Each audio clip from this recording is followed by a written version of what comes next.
welcome to the Fictocast, or Fictochat, or whatever. We haven't figured out a name for this yet. I'm Mike Podgore, or Mikenificent. Oh, you're pointing at me. Yeah. I'm Randall Malus, or Ethan Michael Crane, and I don't know what we're supposed to talk about today. And I am Jeffrey Holloway, and I'm also curious about what we're going to talk about today. Well, today is special because this is the first podcast we've done in months.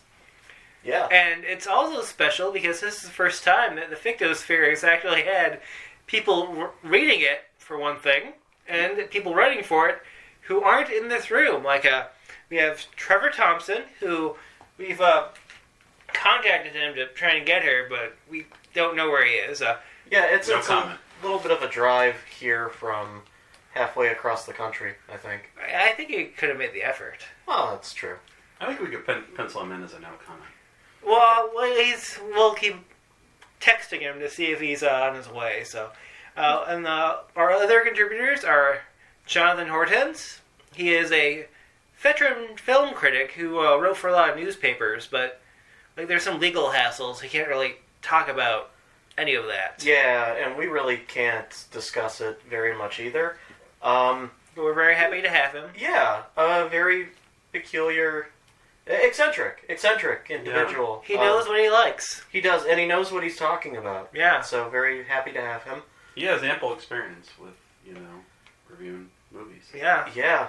Or films, probably, as he would. Oh, yeah, he would definitely call them films. Yeah, he doesn't watch movies, he watches film. Like, he'll use the term movie if you ask him to, but he prefers the term film. Yeah, and he may meet you halfway and say, alright, motion picture. Right. Yeah. I've heard him do that a few times. And he even cringes when he does that, but... Yeah, let's see what other contributors... Someday I want to get his opinion on Twin Peaks. Oh. I'm sure he has many of them. Yeah. Yeah, I know. He tends to write long works. Yes. Um, We have Cynthia. She wrote... Yeah, thing. Cynthia Sheeler. She's my cousin. And she wrote a little guest piece on The Haunting of Julia. She's actually a legitimate fiction writer.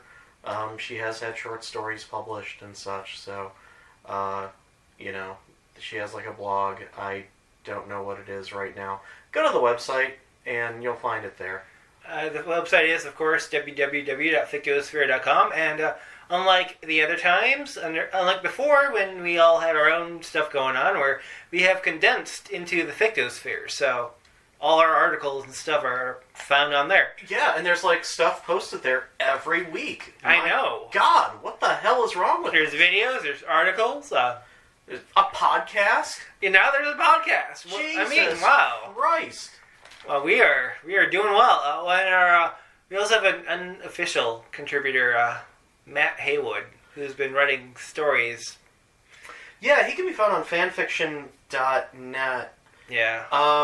Does he still work at Burger King?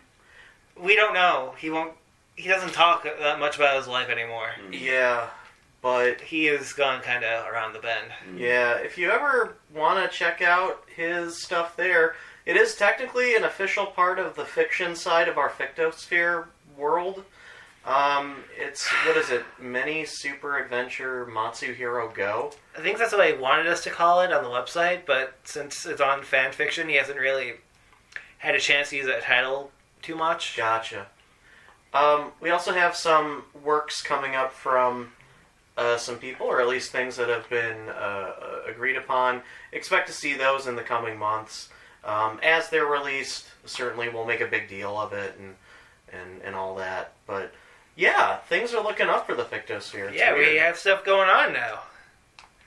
Yeah, our site is beautiful. I love it. Yeah. It looks like a legitimate site too. Yeah. It's not like a GeoCities 90s site with like the fire gif Yeah. or the dripping blood gif. I mean, that's the aesthetic I wanted initially, but then I decided to go with what we have now. I have the kind of excitement Picard would have about our Oh website. yeah, let's transition to, there's a new Star Trek series coming out starring Picard, and It's called Picard. yeah, we don't know much about it, but we have some thoughts. Mike has some thoughts. I haven't had many thoughts on it. Well, I think it's just going to be out with him jacking in a room all day. What a transition! We went from talking about our website to Captain Picard jacket. Just right into Fictocast After Dark. I didn't lead us there. You decided to go there. You brought up Picard. I did, but I was just doing it as a vague inside joke thing. Oh. I planned for it to stop there. Oh, number one. Engage. Make it so. I wonder if we paid Patrick Stewart $10 to do just what I just did. I wonder if he'd actually do it. I think he would. If he would do He the might Picard show, he would do anything. He might have a cameo. In what? No, there's this website called Cameo where you can pay celebrities to make a video or a soundbite for you. So what would we do then? We'd send him. So it's a site for them to prostitute themselves for. Oh, this is perfect for what we just talked about. Yeah, It is. So basically, what you're saying is we'd go to the site and we would make an offer to him. Is that an offer? He just has his price up. Oh, okay. Well, if he's on here, If he is, that's fantastic. I'm not gonna. This works really great on a podcast. I will. I will Stuff pay on your- any price. on your phone. Well, after I find out if he's on here, I will. Actually, I won't pay any price because that. It's I will pay what he wants. Yeah. Randy, isn't this great radio when people are looking up stuff on their phone? I don't Yeah. think he's on here. Listen to Mike look that stuff up. This is fantastic. Yeah, I don't think Patrick Stewart anywhere. No. Well, we could get Patrick Patterson. Instead. The I don't closest name to Patrick Stewart. Yeah. Can we get Patton Oswalt? Or can we get Maybe. Pretend to be what's Patrick that Stewart? That Stewart girl's name that was in Kristen Stewart? Yeah. Oh yeah, is Kristen Stewart on there? Because we might be able to get her. Isn't she If she could do she could be Patrick Stewart's she could do an impersonation of Patrick Stewart. Yeah. Yeah, Patton Oswalt's wife is on here. Really? Yeah. She's The dead one or the? No, his other wife when he remarried. Oh. I I thought think Jeff and I are both like, oh. yeah. The other one would be more interesting. Yeah, it really would. Kristen Stewart's not on here. Oh. Nobody you want is on here. Oh, is Margot Robbie on there? Wonder if we could pay her to take her top off. Maybe. Jonathan Hortense would go nuts. Only if if he it's saw that. only if it's in a friendly way. I mean, he That- is very, very firm on that. That's true. Margot That's true. Robbie is not on here. Okay, well that's good. What actors are on here? I don't know, but maybe we should get back to talking about. Podcasting? Yeah, let's go away Just an from idea. Cameo. All right, so Jeff wanted us to get back to podcasting. So back to the topic of Patrick Stewart jerking it. Right, you have something to say, Jeff? Right?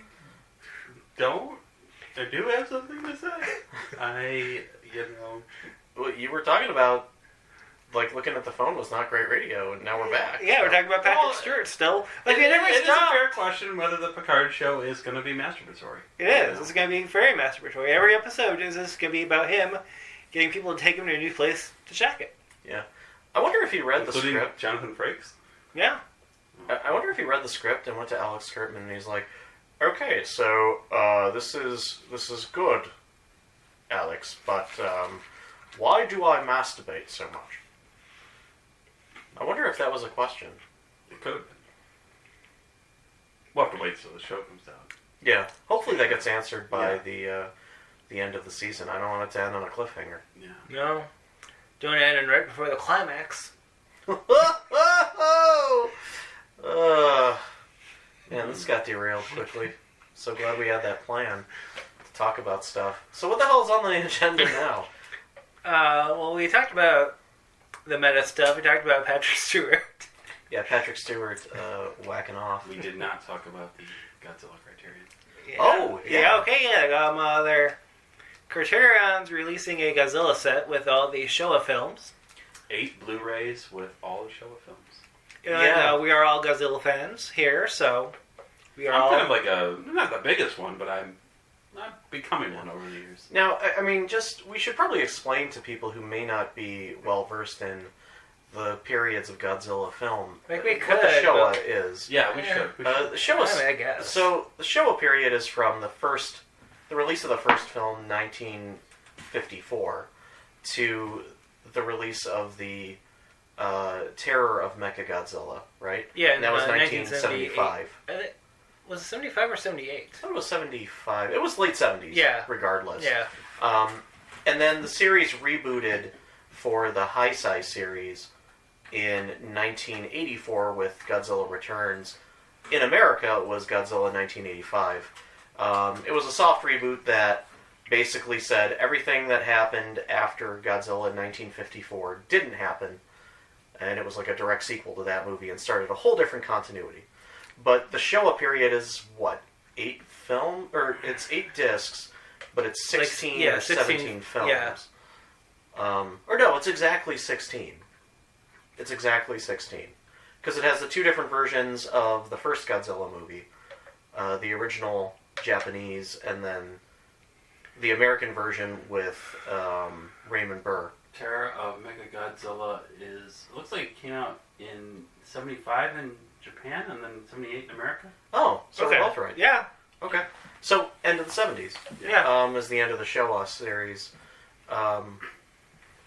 And so, yeah. 8 discs, 16 films. All at least 2K remasters, it sounds like.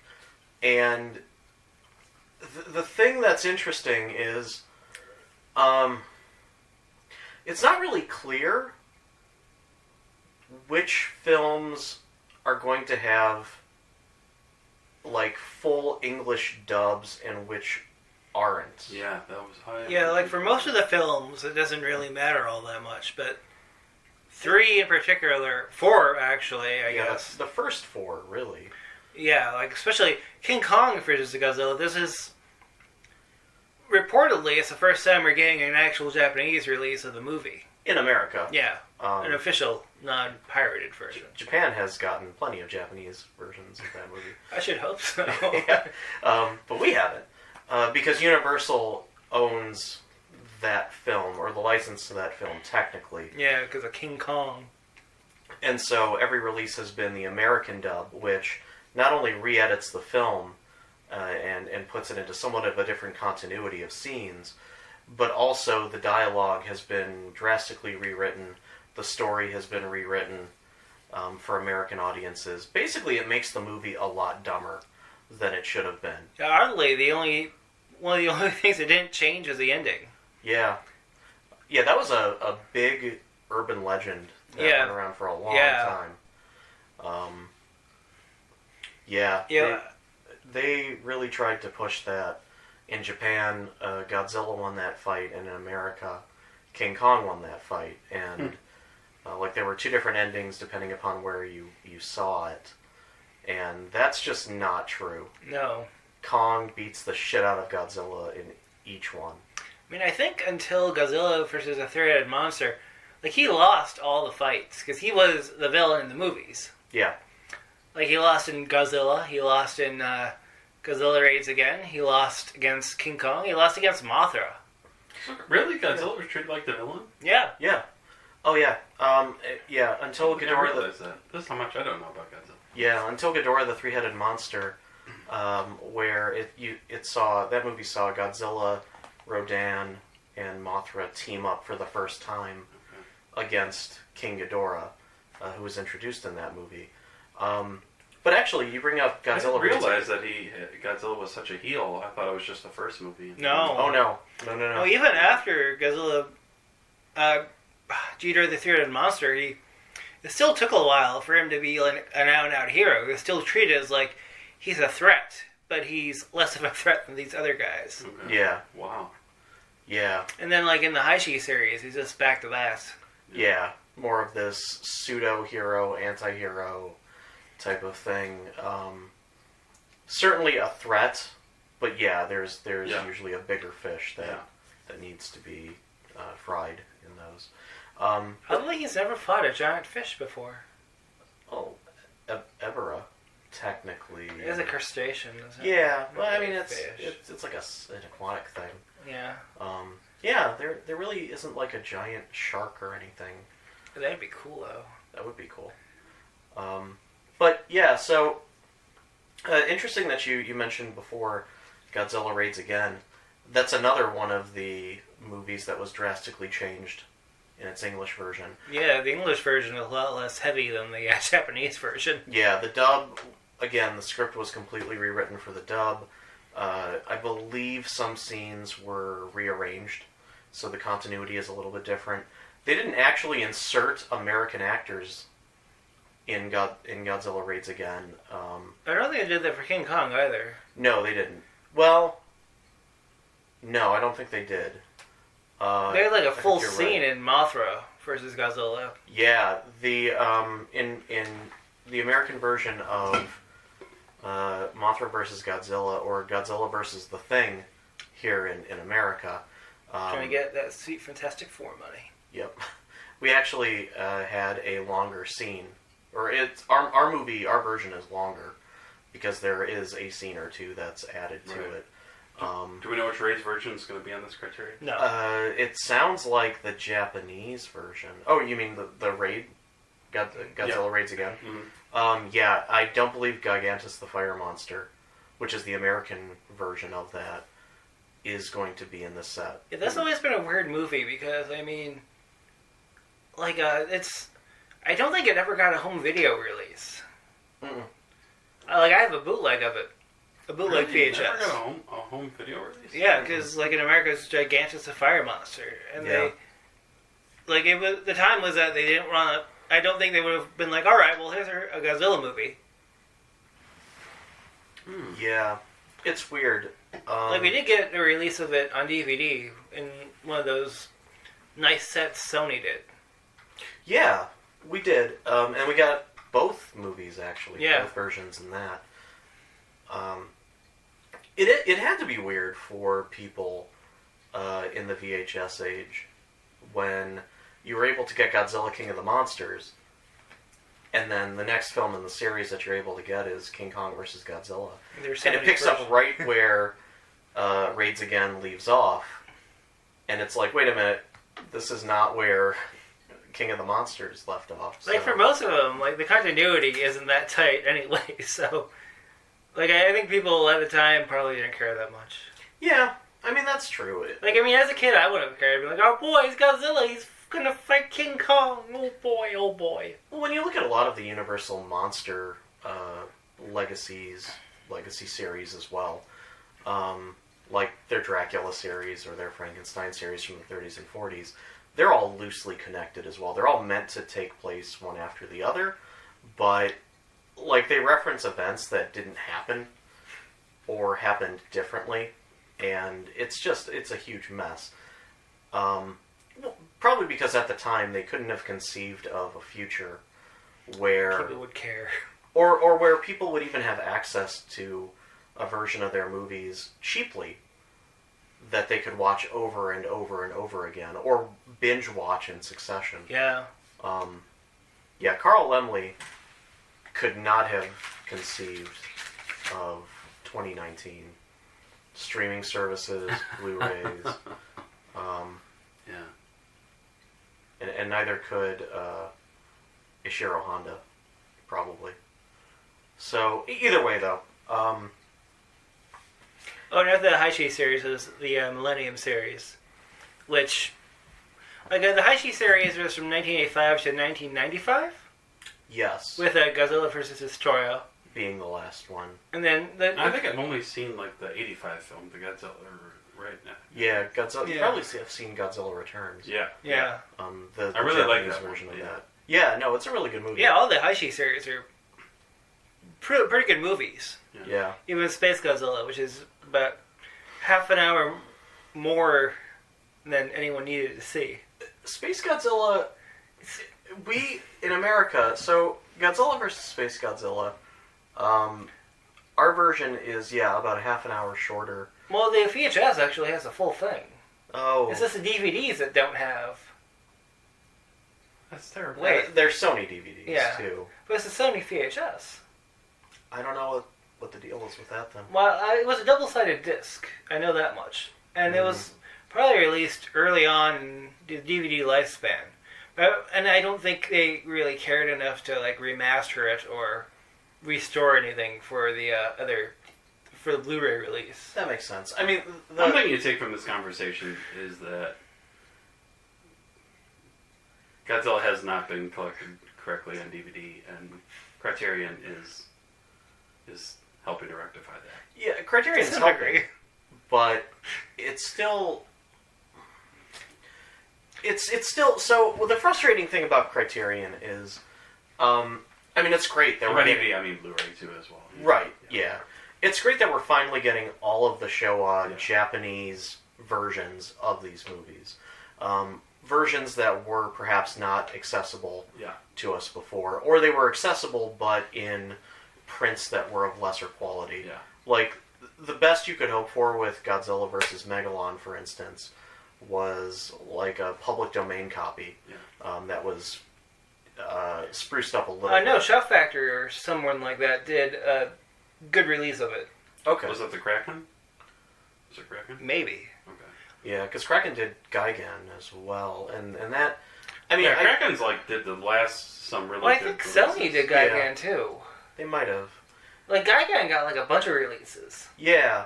Well, Which is Sony weird. Sony did release a lot of these movies, and then they lost the rights, and these smaller distribution companies bought them up. Mm-hmm. And they did. Most of them got their own did stuff. good jobs with it. Yeah, I mean, Like it's all Shout Factory and Kraken and things like that. And Yeah, I have a number of Kraken. yeah. yeah, they did well enough. But I mean, Criterion, from people who saw these movies on the Criterion channel when it was still a thing, or it wasn't Criterion channel at the time, it was Filmstruck. Okay. Criterion did release copies of these on Filmstruck when they initially got the rights to many of these movies. And a lot of Godzilla fans who had Filmstruck said, you know, the Kraken releases, the classic media releases, they were great, but Criterion's They prints pale in are, comparison. oh my god. Yeah. It's like the movies were just released yesterday. Yeah. So that's good news. Yeah. The problem, though, is I know what Criterion's goal is. Criterion's goal is to go in, get the original versions of these movies, and that's their primary target. If they can't release the American versions, so be it. You know, Yeah. like they're perhaps not as concerned with that. Yeah. Whereas someone like me, I am concerned with that, especially Yeah. when the Yeah. first four movies Yeah. are so different. Yeah. Well, the fourth one isn't super different. It has at least an extended scene. Yeah. Like it's superfluous, but it's there, and like it'd be nice if they at least include that as like an extra feature. Yeah. Well, and they don't even have to be these other American versions. Like I'm pretty sure Godzilla King of the Monsters, the American 1956 version of the original 54 Japanese Godzilla with, again, Raymond Burr, I'm sure that's not going to be cleaned up to the degree that Godzilla 1954 is cleaned up for the Blu-ray release. Right. They could easily have done that same amount of cleanup or lack of cleanup on Gigantus the Fire Monster, because Classic Media had a pretty good print of that. Yeah. It wasn't perfect, but it could be DVD quality on a Blu-ray. Yeah. That's fine. It's a special feature. You have both movies. They're not going to put that much time or attention into one version, but at least you have both. Yeah. The thing about Kong versus Godzilla, again, you've got Universal. They are notoriously stingy with their rights and licenses. Even though they've worked a lot with Criterion, but Yeah. They have, but it's a miracle that Criterion's able to release the Japanese version of this movie at all. Yeah. But it sounds like the American version of Kong vs. Godzilla is not going to be in the Criterion set. Instead, if you wanted to get the American version, it's pretty readily you available. can buy a separate one, Yeah. and it sounds like Universal is going to re-release it in like a steelbook format as well, through FYE to coincide with the Criterion set. So you can still get it. It's really cheap. It's like $5 on Yeah, Blu-ray. Yeah, it's very cheap. I got it set with King Kong Escapes. You can go to any a while Barnes ago. and Noble right now and get it. Yeah. You could go to And- Best Buy. Any Best Buy that's I think it's at every Best Buy. It's just in the like $5.99 Blu-ray bin. Yeah, I think it's $4.99 DVD at Barnes & Noble. Like I went to Best Buy earlier and they tried to put one in my bag and I said no, thank you. Yeah, no, thank you. I already have 10. No, but one thing that I think to take from this conversation is that the Godzilla franchise, especially the Showa era, is in a unique thing where it's like, especially if we're Americans, okay, and it's and the American films are not to be totally dismissed, and they're people, there's something that people are interested in, and I equate it to them being the Channing Pollock version of Metropolis. Right. Yeah. Maybe not so. Actually, I mean, arguably more than that, because it should be really easy to dismiss the Pollock cut of Metropolis as just not true to Metropolis at all in some ways. But I mean, we've had this conversation before, though, and I've brought up, even though that's true, the Channing Pollock cut of Metropolis is what George Lucas saw when he conceived of Star Wars. It's what Gene Roddenberry saw when he conceived of Star Trek. Yeah. It was the version that inspired so many sci-fi pioneers to do what they did. So that it would never get Patrick Stewart, Jack, and Picard. I think where I was going with my comment is that while the American versions are certainly different than the Japanese versions for the Godzilla films, they're not usually so drastically different. You know what I mean? It's like added scenes or things like that. I mean, it's but I wouldn't have such an issue with it if 2 of the 4 were readily available. Yeah. And indeed, we can get 50% of the movies that are different enough in their American counterparts. And those 2 are Godzilla, King of the Monsters, which is already in this set. Sort of the odd American version out in this set. And then Kong vs. Godzilla for $5 at Best Buy. But if you want to see Godzilla vs. the Thing or Gigantus the Fire Monster, good luck. SOL. Yeah. Right. Yeah. You have to track down the classic medias. Mm-hmm. And they're not going to be Blu-ray. Yeah. They will be on DVD. That's no problem for me. Godzilla did fit in the Thing once. Well, yeah, in the comics. Yeah. Yeah. That was relevant. Well, we were talking about Godzilla versus the Thing. I know. I'm saying that's relevant. Yeah. No, it's a good point though. It's like Criterion is doing a lot, but they're not doing everything that they could for these films. It could also be a rights issue because, like with the Godzilla comics, Toho gave Marvel leave to print like 20,000 copies of the essential version of the series, and after that, just no more. Mm-hmm. And I don't think it's even on their Marvel Unlimited digital thing. It probably isn't. So, like, the fact that we're getting most of these at all is probably... It's miraculous, in a way. Yeah. It is. I remember back in the... this is definitely the biggest release. Like, back in the 90s, or... No, it was like the late 90s, early 2000s. Like, there was talk of them doing, like, the full Godzilla release. And it was a Japan-only thing. Do you mean for the 50th anniversary? Yeah. Yeah. Like, every time we went to FYE and Suncoast, I would look for it. Yeah, 2005. Because the internet was bad and wasn't able to give us information. It was around the time Final Wars was released. Yeah. In Japan, they did this massive DVD release with, I believe it had even the American versions of these movies in it. So, Toho's own release was more complete than Criterion's. That could be something to do, like, when... Like, over here, they got distributed by a bunch of different people, but once the American versions went back over to Toho had full control over them. Yeah. Oh, yeah. I mean, definitely... So it's a lot easier for them to do stuff with this than anyone over here. Yeah. No, absolutely, that's true. But most of the bootleg versions are copies of the Toho DVDs from that 50th anniversary set. And it was like a massive multi-disc it kind of reminded you of like when Skyfall came out, and Sony released that huge Bond box set. Mm-hmm. Bond. And it had Bond 25 or something like that, or Bond 50 or something. Bond 50, that was it. Yeah. Yeah.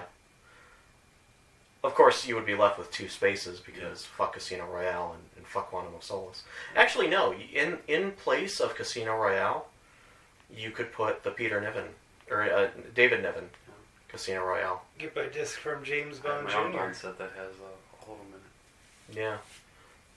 Do you have James Bond Jr.? James Bond Jr. did not make it in.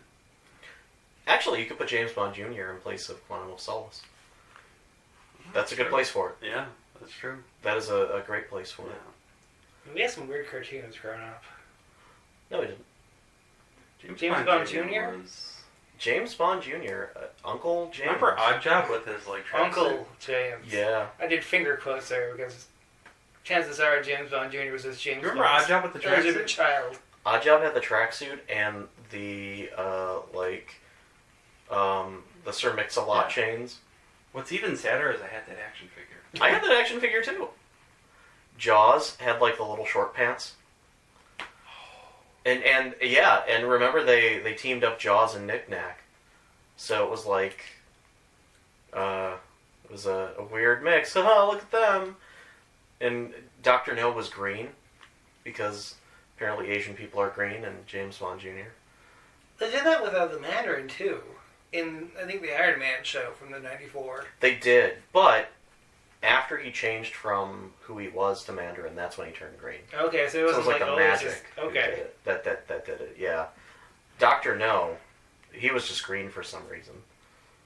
But and he looked like the Mandarin. They did actually. that with Ming the Merciless and Defenders of the Earth, I think, too.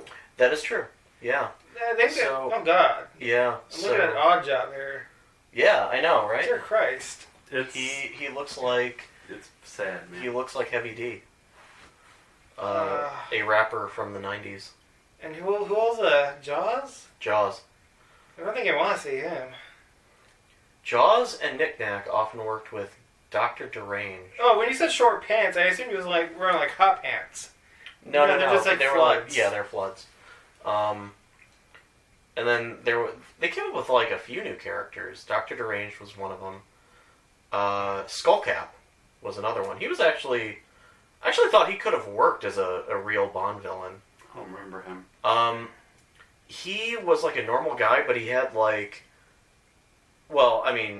so he had this ridiculously large, it looked like a helmet, like a metal helmet that was attached to his skull, but it was meant to be like a metal plate in his head. Oh, gotcha. But it was like, because everything on that show was so exaggerated. Yeah. That was exaggerated too. But I thought like that, he could have worked, toned down a great deal. Right. Like I could see him out of everyone else being like maybe the closest to what a Bond villain would be. Right. He had the Richard III element to him. Right. And it wasn't too crazy. Right. Or it shouldn't have been, except because it was James Bond Jr. It was. Mm-hmm. I like how all of them went to the same school. Felix Leiter's nephew, Gordon Leiter, he was a surfer. And You remember far too many details about the show. At least had the rights to like. Q's grandson, IQ, went to that school as well. At least had the rights to the James Bond characters. Like in the Godzilla cartoon from Hanna-Barbera in like 1978, they just had Godzilla. Yeah. And then, like that's they had Godzuki as well. Godzuki wasn't like an official Godzilla character though. Like they didn't have Mothra or Minya or anyone like that. Like, that's what happened with the Marvel comic too. They only had Godzilla, and all the other monsters were just random things they threw on there. Kind of like how the Legendary universe is starting to look, but at least they have Mothra, Rodan, and King Ghidorah. I think Toho wanted to make sure that they weren't going to totally screw everything up first before they gave them rights to anything else after what happened in '98. That's true, and I agree with that. I mean, look, I'm going to go out on a limb here, and I'm going to say something controversial right now. Whoa. Everyone hold on to your hats. Haven't we been saying controversial things the whole time? No. No. What? Picard? How's that controversial? No one said that show was going to be good. Alright. You just said it's going to be about Patrick Stewart jacking in a room all day. Which is true. That's a statement of fact. Yeah. Alright. Okay. That's All what right. synopses. All right, so Godzilla 1998 wasn't that bad. Now wait. It wasn't. Whoa. Now wait. Whoa. It wasn't that bad. Well, your mom liked it. Please don't tell me that's the reason. No, It was that's not that bad, but it's not a that's very not- good Godzilla movie. It wasn't that bad if you look at it through the lens of Toho's reinvention of the character Okay. as Zilla, and not Godzilla. Well, even Different monster. The people in New York thought it was Godzilla, but they completely fucked it up. Yeah. Well, even the movie I wasn't mean, that I'm bad. It's just not a very good Godzilla movie. You know, it was a late 90s action movie. Yeah. Basically. It was like Independence Day. It was like And it spawned a really good cartoon. Dante's So you're Peak. saying you didn't like how they used him in Final Wars? No, he did. No, I did. Yeah. Okay. Yeah. I'm saying how they used him in Final Wars actually made that movie better for me. Oh, okay. Because they treated that movie as, yeah, you know, that was a... They did that in... That took place, but it's just the Americans don't know what the hell they're talking about. They did in Godzilla vs. Megaguirus too, I think. Or Godzilla, Mothra, King and King Ghidorah. Ghidorah. All monsters all attack. Yeah, they're talking about how Japan keeps getting attacked by monsters in like a classroom, and one of the characters says to another, "Didn't Godzilla attack New York. New York?" And the other person was like, "Yeah, but you know, our government seems to question that. Like, they're not sure it was actually Godzilla." So they like make reference to the '98 movie. But they do it in a way that's really clever and makes that movie a lot better. If you can forget that that's Godzilla, Yeah. which is basically what they're doing, they're retconning that. I kind of agree with you that they In very real time. They made the best of a bad situation, but it's like to actually watch the '98 film versus how Toho's used it is a whole different matter for me, anyway. But I still like watching it occasionally. I have fond memories of the whole thing. If you watch it I have more... not so fond memories. I have nostalgia. I remember being very disappointed by it. But if you watch it as... Remember, I'm somebody that watched like Jurassic Park and stuff like that, and then that movie comes along, and I'm like, I like the movie so much I read the novelization. Wow. The novelization was actually pretty good. Yeah. So you expected it to look more realistic. I was not Just better than it just did. not gonna be fooled by the movie. I was like, this ain't no Godzilla. You know what I mean? Yeah. You know, I wasn't a Godzilla expert. I'm like, this ain't no fucking Godzilla. Oh yeah, no one thought it was This is actually Jurassic Park. Godzilla. No. You know, and Yeah. Jurassic Park is great for what it is in Jurassic Park land. You know what I mean? And Yeah. This is trying to be Jurassic Park, and it's not Jurassic Park. That's true. I remember the first... It didn't come out long after Lost World, right? Yeah. Yeah. Yeah, it was like the whole thing, though. Like, the whole merchandising and marketing thing. Like, they did it in such a way that we didn't know what Godzilla was going to look like until the movie came out. Yeah. And I think it was Walmart that made the mistake of releasing the action figures, putting them on the shelf like the week before.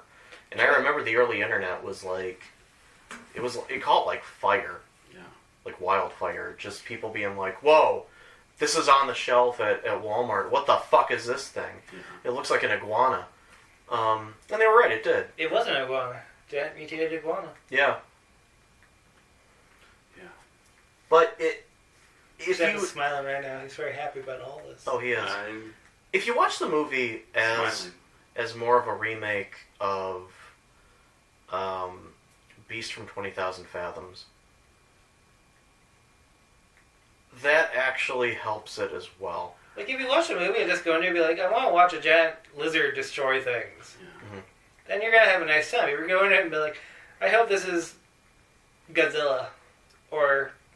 For as little as Godzilla was in the 2014 movie, that was a better Godzilla movie. Oh, it was. By far. It was a much better Godzilla movie. That was exactly what I wished the 1998 movie Yeah. was. Well, the people that made that the TriStar one, the 98 one, didn't... Like, Toho gave them mandates, and they just ignored them.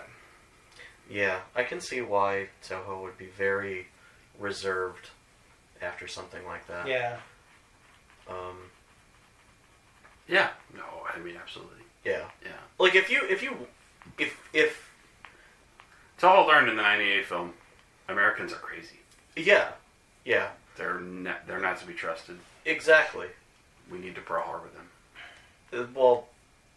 Jeff, come on. Yeah. Well, That- not quite that that. al- that Not already- the last part. That already happened. Yeah. Not the last part. They sort of retroactively Yeah.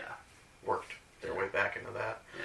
But, like, I guess my point is I like it a lot more now that the weight of it being a Godzilla movie has been removed by Toho. Speaking of... I get that, but And Toho was the only company that could do that, by the way. Yeah. Toho was the only company that could do that. Yeah. If TriStar had tried to disavow it, even though I don't think TriStar is still around, Yeah. if they are, who cares? Like, that wouldn't have worked. But by Toho making it part of their universe, and then just not just treating it like a joke, but actually treating it like, yeah, it's a monster that is like Godzilla, so the Americans thought, but they're wrong. Yeah. Then it's like, okay, well, this becomes more palatable. I agree that they made the best of bad situation. I mean, but I think where I was coming from my angle was, I don't know. There's still something that would be hard for me to go back and try to watch that film. Well, I haven't tried to watch it in how long To ago me, was it's like 98. To me, it's better to watch Final Wars than actually to try to go. Well, we're going to watch Godzilla 98 for one of our Ficto roundtables. Mm-hmm. Ficto film roundtables. Yeah. We have so many movies planned for that, Jeff. So many movies. Hudson Hawk. Yeah. Isn't this like cruel and unusual punishment under the Eighth Amendment? For who? Two Rob Zombie Halloween Isn't this like movies. waterboarding at Guantanamo Bay? Both Rob Zombie Halloween movies. Yeah, we have to we have prepare so many. for. This is. Next time you go... I'm going to challenge this in court. This sounds very next much time, like waterboarding. We're going to have a nice little roundtable. We're going to watch 4 movies where each going to pick one, and then we're going to have a wild card. Mm-hmm. The first wild card is going to be Halloween. I'm going to shoot Ghost Head. Okay, I have Leonard Part 6 ready to go. Well, Wow. And Hudson Hawk. and no holds barred, I'm going to show you guys. Yeah, it sounds like Jeff is bringing a knife to a gunfight here. I'm ready for Leonard Part 6. Yeah, I know. He's bringing a knife to a gunfight. Oh, okay. Oh, all right. Yeah. Yeah, he's not prepared. No. He's ill prepared. Well, speaking of fighting and playing with other people's characters, Super Smash Brothers came out. If you were listening to us before, we talked about Smash Brothers a lot. Now it's out. Yeah, it came out December 7th. Yeah, so so it's been almost a year. And all the characters aren't out for it yet. They're not. Had 3. Well, okay, And so only 2 technically- of those were the promised 4. Yeah. And Technically, only 2 of them are actually out. well, so, okay. So 6 total. 1 was supposed to be a free gift with those who bought the game early. And And that was Piranha Plant. Yeah. He wasn't a part of the Fighter's Pass. There's a Fighter's Pass. It's like a season pass for... That's what other games call their DLC thing. And you get 5 characters. They come with a stage. They come with a bunch of music tracks. And those 5 are released one by one throughout the course of an entire year. So every few months we get a new character and updates to Super Smash Bros. Ultimate. First one released was in April, and that was Joker from Persona. Persona is a game series that's very popular in Japan, just started becoming somewhat popular in America. Yeah, it's a spin-off of the Shin Megami Tensei series. Which itself is a spin-off of the Megami Tensei series, which has been around since 1987. So, to put this in real terms, for those who are like, Joker is just some new age anime, douchebag, Okay, but he comes from a series that's been around as long as Mega Man. So he has the right pedigree. Just saying. And he's pretty fun. Yeah, he's quick. He's one of the quickest characters. Not as quick as Sonic, but maybe like second or third. All his chance to do with Batman. Yeah, they don't have to do with Batman at all. Instead, his talking cat, Morgana, who for some reason is a man, or is meant to be a male, yet it has a female name, and a female voice actress. Well, that's how they do things in Japan. I guess. He pops out occasionally during a taunt and says, looking good, Joker, or gives a really creepy, weird, half meow laugh type of thing. The funny thing about Joker is when he fights Robin, he uses a crowbar. Yeah, that doesn't happen either. You guys talking about Joaquin Phoenix Joker? No. So this is something completely different than what we were talking about, and Mike tried to derail us, and... Like, I started this. Yeah. Really? Yeah. And this I'm always... deliberately trying to derail you, though. Like, I'm probably succeeding. Yeah, it's true. Well, anyways, the other... so far, the other announced... Well, there's been one more DLC fighter. That's actually been released. Yeah. And that was in July? Yeah. And we have videos of that up on the Fictosphere. we do. He is the hero from Dragon Quest. Like, that's literally his name, Hero. And he comes with 4 skins. 4 different costumes of completely different heroes from across the Dragon Quest series. Super creepy because he just wears the skin on his face. Yeah. And he's like Leatherface. That's not what happens at all. That's not what happens at all. Mike is very amused by himself. And then Banjo was announced. Banjo and Kazooie, they have not come out yet. You also have an article about that on the Fictosphere. Yes, we do.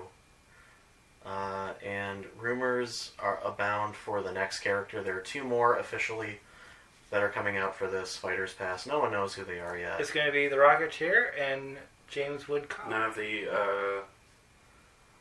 respectable rumorists have opined as... Actually, yeah. Oh. They have. Actually, kind of a big leak that's seemingly legitimate. Okay. Came from a seemingly reliable Well, you said source. no idea. Now you're saying, Well, maybe there is an idea. there is, Okay. but... What's the big idea, Randy? So the big idea is Ryu from Ninja Gaiden Mm-hmm. is next, and he'll be announced during a September Direct, Okay. which will probably be coming out in the next 2 weeks. Has Das Verga been in on this? Das Vergaben has thus far said none of the 4chan leaks are real. Please stop talking about them. Okay.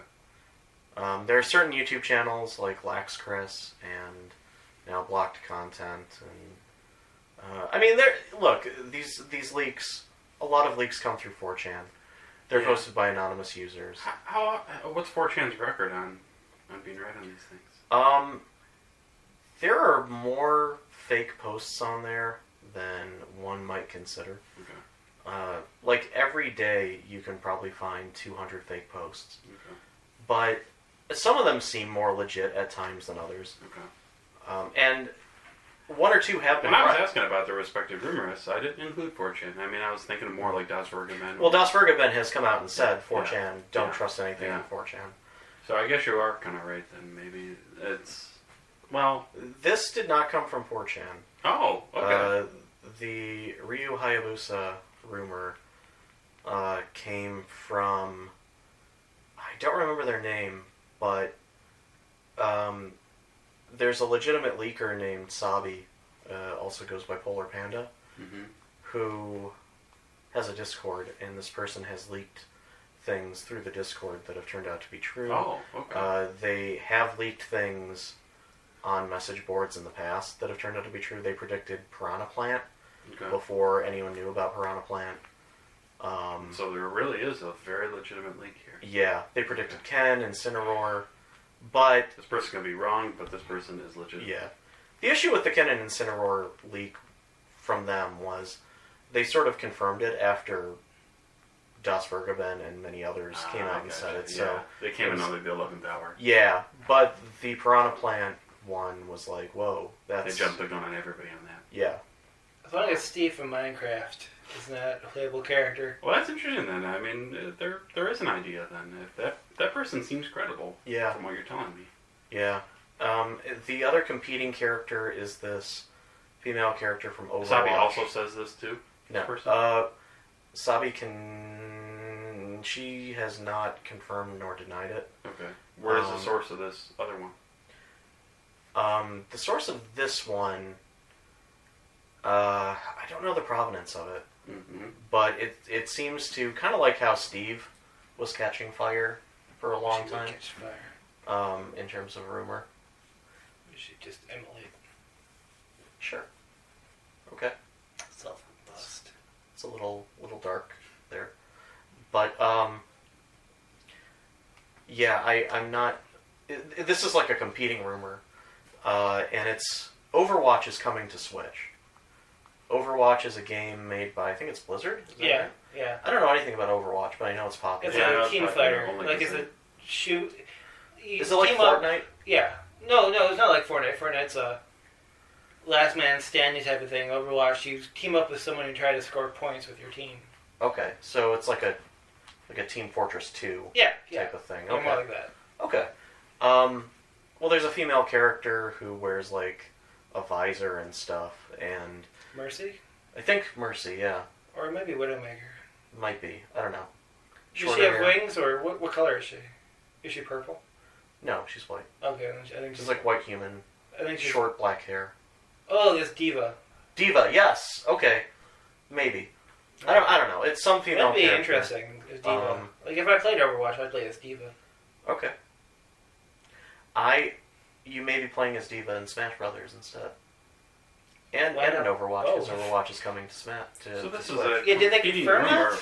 but of course it has almost no basis for it. Alright. So the reason why people think that Overwatch is coming to Switch is because there is a Switch case. Yeah, I saw that. I didn't know. Overwatch. I didn't know if it had been confirmed or not. I Yeah. didn't know if like anyone at Blizzard and Nintendo was like, yeah, it's coming. It's a real item if that's what you're asking.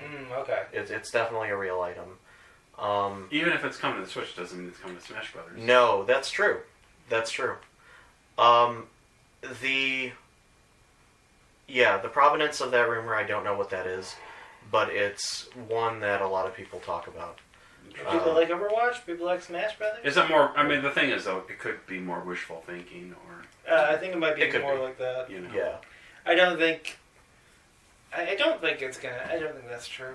I don't think Overwatch is gonna be in Smash Brothers. Honestly, I wouldn't have a problem with it either way because I don't have a problem with it. I just don't think it's gonna be in there.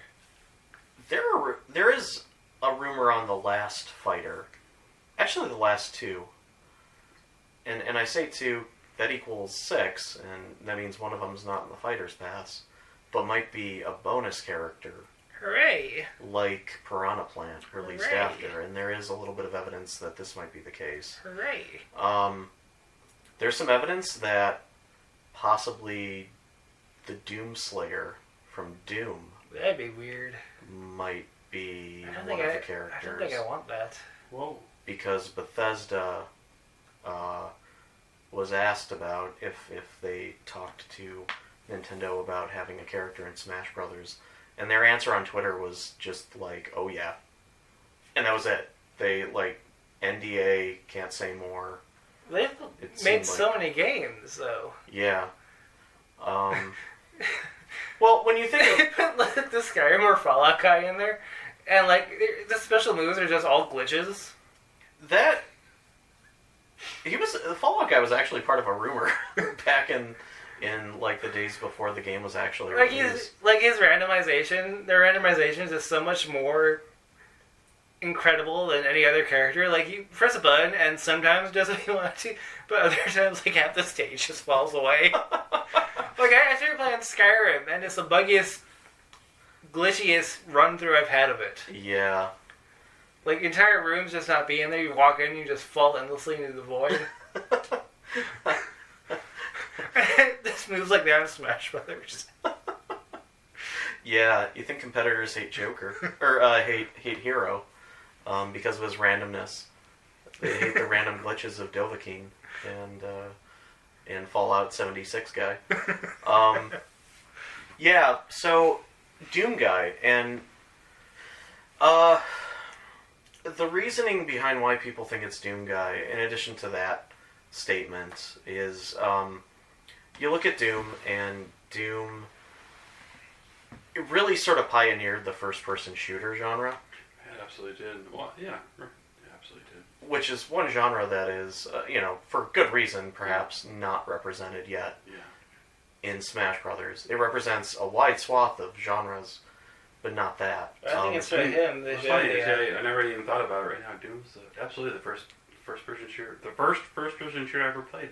They should have the Chex Warrior in there instead. The Chex Warrior? Yeah. The Doom mod Chex Warrior? Yes. No. He might shoot Chex, we don't know. Like, if Doom Guy isn't there, that's a skin you can use. It might be.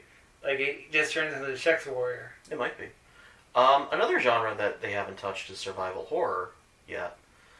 So it's thought that possibly we may be looking at, like, Leon Kennedy, someone from Resident Evil.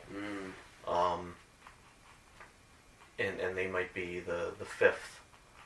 I remember, it's just separate. I don't know if this is true or something. I remember this like a comic book website or something that they're gonna reboot the Resident Evil films to do. They're gonna do a Resident Evil film that's more accurate to the games. That would be what a novel idea. Easy. Yeah, all they have to do is just remake Night of the Living Dead, basically, or Dawn of the Dead. Like they wouldn't have to reboot. You know how much I hate those Resident Evil movies. Oh, I hate them too. The second one, I didn't mind the second one. It was okay. It wasn't great though. It wasn't Resident Evil. Is the point?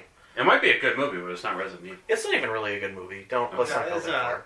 I enjoyed it. I want to see the rest of the Resident Evil movies. I've seen the first one. You know what was a better Resident Evil movie than that movie? The Dawn of the Dead remake.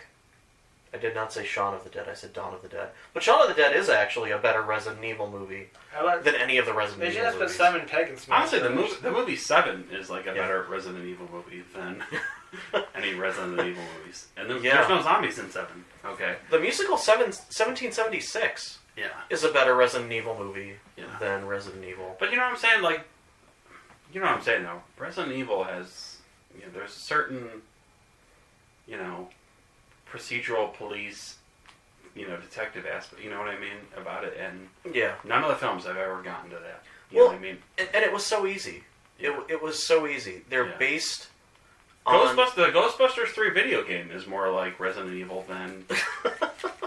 I'm not joking. No, I know. It's than true. any of the movies. Yeah. Well, and that's the interesting thing. It's like Resident Evil is already based on like the George Romero zombie movies. Yeah. All you have to do is copy that and add Resident Evil elements to it. Yeah. But no, Paul W.S. Anderson was like, we're not doing that. Yeah. We're doing Mila Jovovich.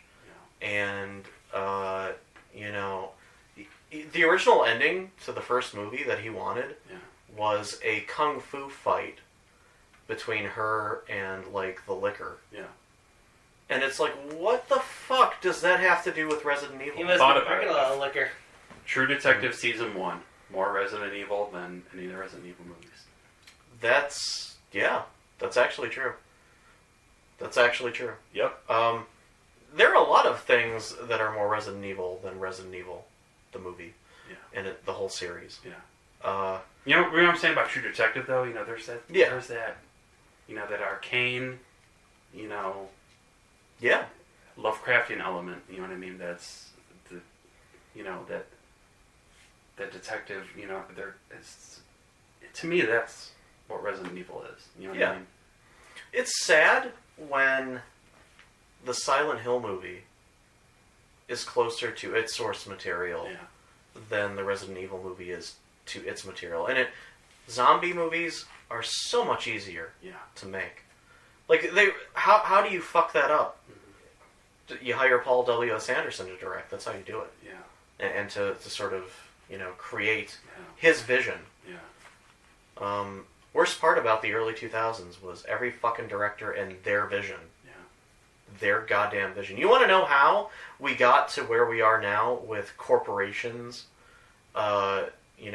pie chart pin sticking movies, assembly lining movies, directors and their fucking visions. That's how we got here. Think of Rian Johnson and The Last Jedi, but every movie based on any property. That was the early 2000s. Yeah. And it sucked. Resident Evil was all atmosphere. That's what made it so good. You're talking about the movie, right? Yeah. Or the game. The games, yeah. What made the game so great was the atmosphere. You know what I mean? There's something we need to talk about in the vein of all this. People just messing things up with their vision. We need to talk about Goofy.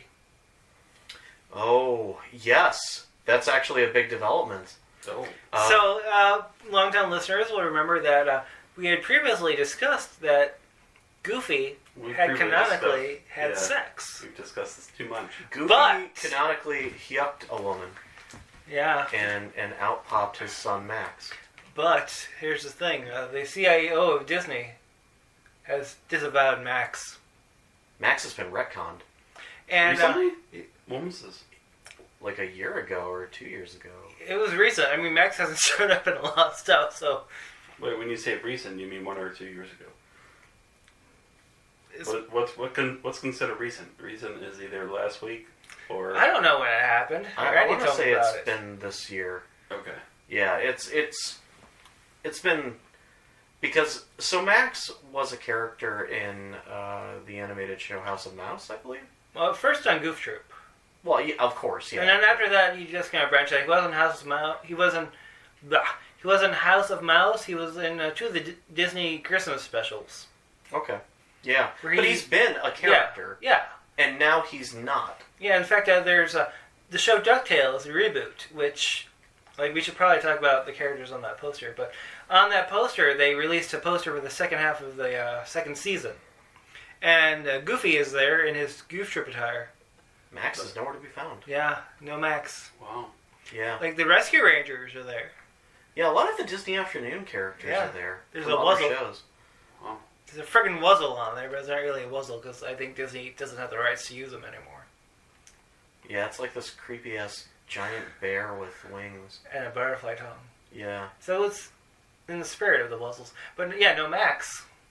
No Max. So, you have fucking... Tailspin. Yeah, Cloud Kicker and Molly. Fat ass Kit Cloud Kicker. He's just filled out. I mean, they're both. But the CIO, he used Max specifically. He said. Yeah, Goofy. Yeah, no, Max is. In fact, I will look it up for Goofy. you. Yes. Bob Iger on Max. Yeah. Oh, Iger. Oh wow. Yeah, Bob Iger. Isn't he the more than the CIO? He's the CEO or something. That's what I said. You said CIO. I said CEO. No, he said CIO. You Chief said Information Officer. CFIO. He said CIO, Chief Information Officer. That's different. CF. There's some companies have a CIO, even though it's FDIC. Yeah. Which companies don't have a CIO? I said. You said MIA. I'm not saying anything about Max. DDS. It's seriously something that was said. It was on, Bob Iger's real name is Max, actually. Oh, interesting. It was on, comic books. I'll say, in a way. No, his child is named Max, okay. Well, but, yeah, Goofy has no longer canonically copulated. Goofy may as well be a virgin at this point. Yeah. So. In a way, I mean, I can't totally say I'm kind of surprised because that was maybe Goofy's most popular outlet. And, we live in a time where everything from the 90s is really celebrated, Mm-hmm. And so that is kind of surprising in that sense, but, I don't know. We also live in sort of the DC Rebirth era where they sort of really going classic, Mm-hmm. Everything from the 90s is celebrated as long as we don't have to make it exactly like it was in the 90s. Right. As long as we can ignore the things that we personally don't like. Mm-hmm. Or the things that can be personally inconvenient for us. Yeah. Yeah. Goofy has no longer canonically had sex. As far as we know. This means that Mike here is not able to podcast about it anymore, which is... So pre-crisis, did you know that Goofy canonically had sex. I'm not saying anything about it, but I don't disbelieve it. Yeah, it was seriously a thing. Yeah. Bob Iger addressed it. Yeah. No. What if he was just talking about his own son? What, he's disavowing his own son? Yeah. Or he's like saying, no, Goofy's not the father of Max. Max is my kid. What are you talking about? I have no idea who this Goofy Max thing is. What's Goof Troop? You know what? You guys just do your thing. Yeah, maybe he's just confused about things. Sure. We can hold on to that hope. Yeah. We can hold on to the hope that Goofy has fucked someone. Not just someone, a woman. Impregnated her. We don't know how, we don't know who.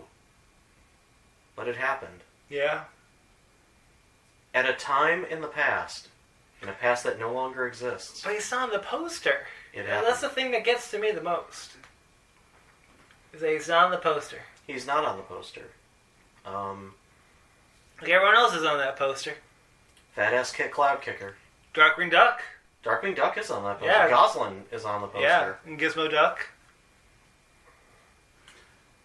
It is surprising. If he's not on there, Maybe the episode will be about him it would sort of be a sort of. seducing a woman. It would be sort of an. Goofy shows up in DuckTales and he like goes to Donald's like, Donald, It would I'm a almost. virgin and I'm 48. It would almost beg the question as to Or something, I don't if know. this is true. All this is true. It would sort of beg the question: is like, what does Disney find so offensive about Goof Troop? You know, About Goofy having fucked. no, it's just about the whole idea of Goof Troop. Even let's not get.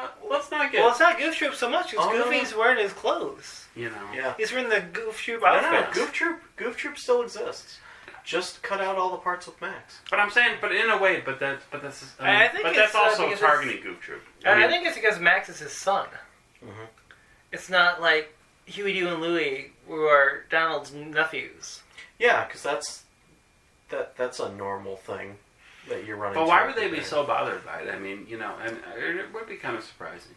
Yeah, just imagine the old episodes. Maybe of it's Goof our Troop. fault. Maybe they found our podcast. They're like, oh no, people are talking about Goofy having sex.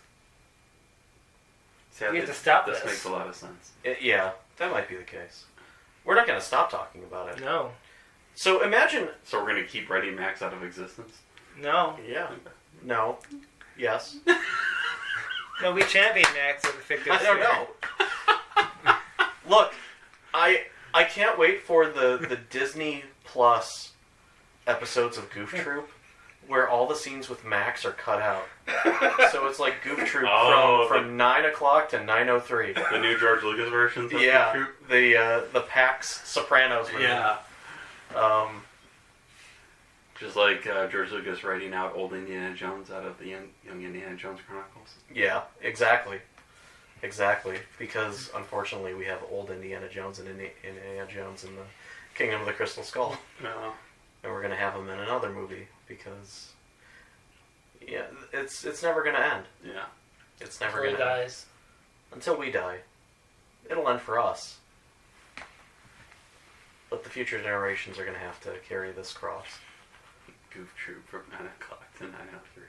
So the last character for Smash Brothers might be Gino. Whoa. Won't die. Gino won't die. But no. But, I mean, give me the provenance of this claim. So, So far, you have established a very good provenance for this Cybo's claim about from Ninja Gaiden. You know what I mean? yeah. No, So Ninja to Gaiden. me, that seems like, of all the things I've heard tonight, that seems like that's solid. Yeah. I'm not saying it's going to happen, but it's solid. It's the most solid thing we have right now. Yeah. The Gino thing, there are some suspicious things that have been happening. Okay. For one, Nintendo has copyright struck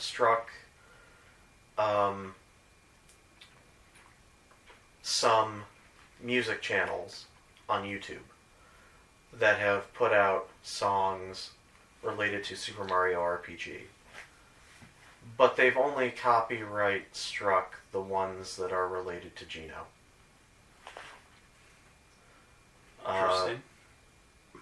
The piranha plant. Are we sure about that? I mean, like, Yeah. how sure? Okay. Yeah. One is Beware the Forest Mushrooms, Okay. which is like Gino's theme song. Because if you're wrong, it maybe if they were striking a broader array of songs, 2 of them. then Only 2. Okay. Only 2, leaving all the other Super Mario RPG songs alone on the same channel. Okay. Just those 2. And this happened to other channels that had Nintendo music before Smash Brothers announced themes, like remixes of those songs or whatever, in Smash Brothers. Interesting. Yeah. Interesting circumstantial evidence. The Piranha Plant, people have determined that the Piranha Plant is actually the Piranha Plant from Super Mario RPG. Oh. Okay. He comes in a pot, not in a warp pipe. The pot is colored a specific way, where the lip is lighter than the pot itself. Could all just be one color, but it's not. So the idea is that Piranha Plant is sort of a herald tease of Gino. Right. He is Gino's herald. Right. Or they're tricking everybody. It's actually Mallow. I think people, they wouldn't just threaten to kill Sakurai; they would actually do it. Like the I would laugh so hard. like I the would think release that's trailer is like the best like troll. the release trailer is like the ones for Banjo and King K. Rool, Yeah. where like it shows them in silhouette. It shows like Gino in silhouette. It's actually Mallow. Yeah, like And then, like the Mii Fighter pulls off the Gino costume, and it's really the Mii Fighter. Oh look, and people watching are like, oh, it's another Sakurai troll. I know what he's gonna do. It's really gonna be Gino. Nope, it's fucking Mallow. Fuck you, people. Mallow, because Mallow is fucking cool. Fuck your puppet bullshit. Your Pinocchio they should put them both in there. fucking ass. They really Just have should. all the Super Mario RPG player characters in there. I still think they should add Toad. And I know people listening, because people are actually listening now, it's weird. Oh god. People in the know would be like, whoa, but in Japan there are like 4 different Toads, and then there's Toadsworth, Yeah. there's Buckenberry, and there's... That's like Well, an there's actual... the main Toad. There's Ala Gold, there's Canipio, there's Buckenberry, and So then... Canipia? Yeah. Yeah. Wasn't that one of those goddamn usernames? And... Yeah. But like there's a One of main... the old ASMers. Pinocchio It is was just Japanese for Pinocchio. Toad. Yeah. But yeah, they're like the main Toad Yes, is I the remember guy that. from the other Yep. Toads. And his avatar actually was Toad from Super Mario. No, you're right. You do remember that. Like, Yeah. like Oh, there's Canopio and Buckenberry. Because I just love saying that name for some reason. I Don't forget Mushbert. And then you have Captain Toad, who's completely different. Who gives a shit? I don't They like. all look the same. I don't like how Toad became like the catch-all name for the race. It used to be Mushroom People, Yeah. and then they changed it to Toad because Mario has like a concussion. You can't remember everyone's name. They just calls one all Toad. Well, I mean, to be fair, they do all look the same. They have different colors. I would be confused too. I would look at them and I'd be like, which one are you? Well, Toad has a red spots and blue vest with the gold trim.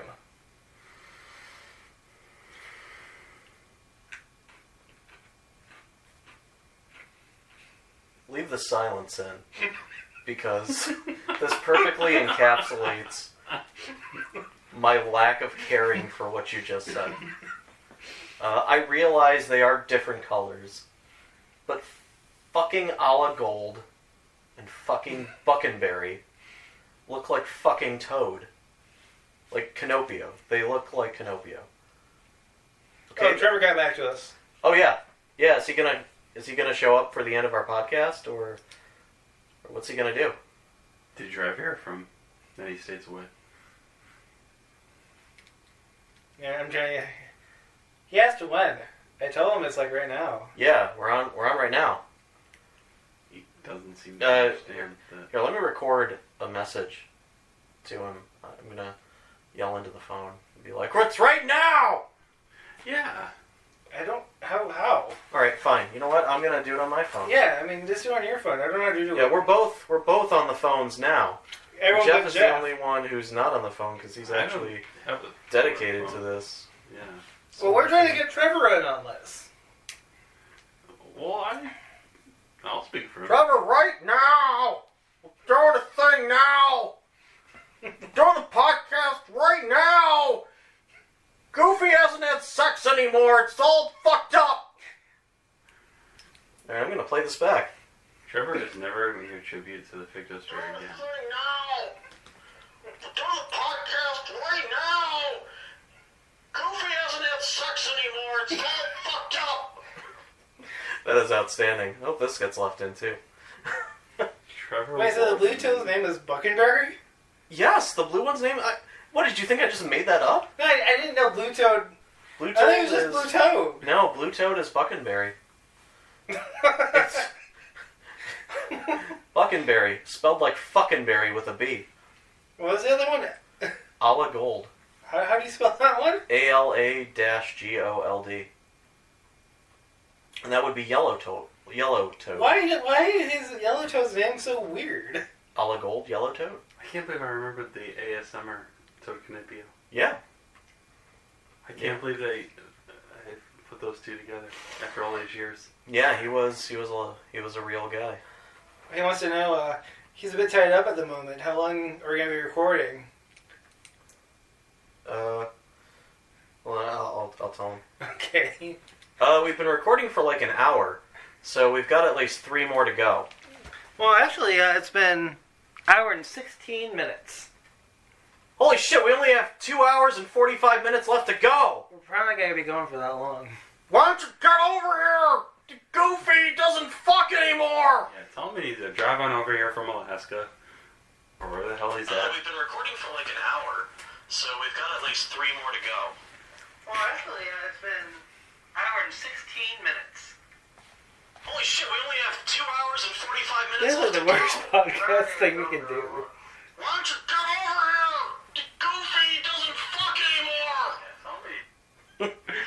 Oh my god. Yeah, this is well worth people's time. Yes. It was, and we just gotta... Well, we leave... Completely Fictosphere off After the Dark. rails. You know, Same with After Dark. it's more like Fictosphere right at dusk. Not quite after dark.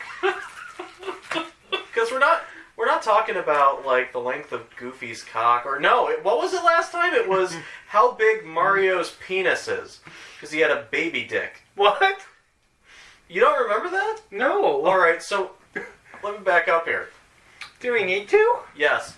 So there's an official Super Mario Land No, it's manga. Luigi's. Oh, no, yeah, okay, Yeah. now I remember. Luigi has big dick energy because Luigi has a big honkin'. And the picture dong. of Mario Tennis, they were able to measure how big his bulge was. Yeah, and it's been revealed in official Nintendo manga. All right, from around the time of Super Mario Land, that Mario has a baby dick, very tiny. No magic mushrooms could help that thing grow. So... What would Picard think about all this? Oh, Mario. Oh, number 1. Oh, the Borg are probing me again. Oh, engage. Make it so. Oh, Goofy. Trevor is glad that he's not here for this. Well, so far, like, I don't... Trevor is going to... There is not going to Like, be is that anyone why- happier than Trevor. Oh my god, Trevor's like gonna do a Facebook call. He's like, give me about 15 minutes. I can do a Facebook call or whatever. So we have to keep this going for 15 minutes. Okay, we're getting desperate though. We're talking about Jean-Luc Picard jerking it, and I'm doing my terrible Picard impersonation. And you've been ranting about Mario's baby penis. Oh yeah, that's right. I'm ranting about how Mario has a baby dick in official Nintendo documents. So You know, we're gonna try to keep it going. I don't know how. I'll read the back of this Trevor's 18 gonna DVD. take his Terminator articles and he is gonna be out of here. No, we own those now. Yeah. That's in the He's gonna leave contract. the Fictosphere. Yeah. No, it's in the contract. We have that article now. That's ours. Alright, no, he's leaving the Fictosphere. As long as he leaves the He's not gonna article. put up with this shit. Well, I'm going to read the back of this 18 DVD. Oh boy. 10 years ago, a crack commando unit was sent to prison by a military court for a crime they didn't commit. These men promptly escaped from a maximum security stockade to the Los Angeles underground. Today, still wanted by the government, they survive as soldiers of fortune. If you have a problem... Isn't this just like the opening scroll from the TV show? Yeah. So Wasted my time. So the great thing about writing the summary for the back of the DVD is, like, could you imagine being the guy who gets that job? And you're like, fuck, I've never watched the A-Team. Well, I guess I better start at episode 1. And he plays the first episode, and it's all there in the opening credits. He's like, yes! Alright, I can get this done. I wish all shows did that on the back of their DVD cases. Like for Batman, you just have na Batman. Yeah, the guy who got the Batman summary job was probably the same guy as the A-Team guy. And he's like, oh, I bet I could just skate along by watching the openings of TV shows. And then he watches the opening of the Batman 60 show, and he's like, shit! Oh yeah.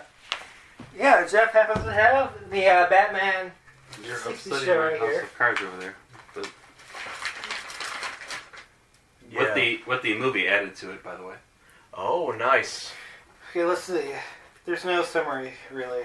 I don't think so. Yeah, Well, well, this is like a... I think they paid too much for this, to do this. yeah. That's true. But for Flintstones, it just says Flintstones. Meet the Flintstones. Etc., etc. No, yeah, like, it's like the Flintstones, meet the Flintstones, period. They're a modern Stone Age family. Modern Stone Age family. That's right. From the town of Bedrock. They're a page right out of history. Yeah. This guy's like, oh my god, and he's making like 6 figures. The suits that are reading the backs of these DVDs, they're like, this is fucking great! Because they haven't watched the shows either. They just own the properties. They're smoking their cigars and drinking their brandies like a bunch of fucking carpetbaggers. And they're like, this is fantastic. How could you summarize the show so concisely? And he's like, well, it's a gift. I don't know. Just something I do. Entering hour 3 of the Fictocast. Yeah. This is the most psychotic... I thought we've had really psychotic Fictocast before this. And this one is starting to challenge the other ones. So I'm just keeping Trevor up to date. Now we're talking about how the backs of DVD covers get written, like the summaries. And I posit that it's one guy who doesn't know anything about these shows, who picks shows that have their premises explained in their openings. And he just copies those to the back. So, also, Captain Picard jerking it off. Oh, engage! Trevor is going to kill himself when he hears these messages. Trevor's gonna be like, what the fuck? Who Did I are get these myself- psychos? Why am I in bed with these psychos? Yeah, well, That's what he's going to be thinking. it's a mystery. It's in the contract. Yeah. What contract? We had to sign a contract. Yeah. Or so we tell him. Yeah, we do tell him that. So, yeah. So now Jeff is taking a look at his Batman DVDs. His Batman 66 DVDs. Look at that. Wow. If only you people could see this right now. Wow, it is quite something. Do you have the Batman 66 pornography in there? Yeah, you know, that actually does kind of count as... Like, Lee Gambin seems to think that counts as part of the Batman 60 show. So, I agree with him. It's actually very well done. But is it the porno? The porno? Yeah, no. You're right, Lee Gaiman did. We'll have to take you to the adult mart and you can find it there. Well, what impressed Lee was that... The commitment to detail. Yeah, the guy who played the Joker had a mustache, like Cesar Romero. And, He's a little too easily impressed, poorly. No. I think he's right. Have you ever watched that movie without the porno sections? Because they allow you to do that. Is this like a Batman episode? Oh yeah, I do remember that was a thing. I don't know if I got to watch it in that way.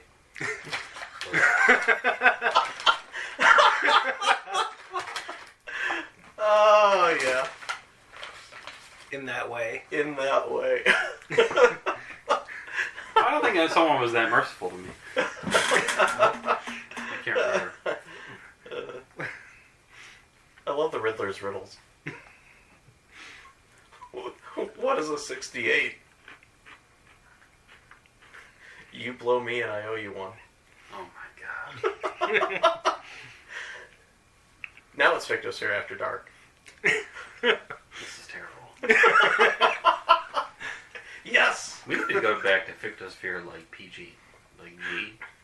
So you want us to go back to Fictosphere Disney's Blade? Yeah, with I hunt vampires with kittens. I watched that.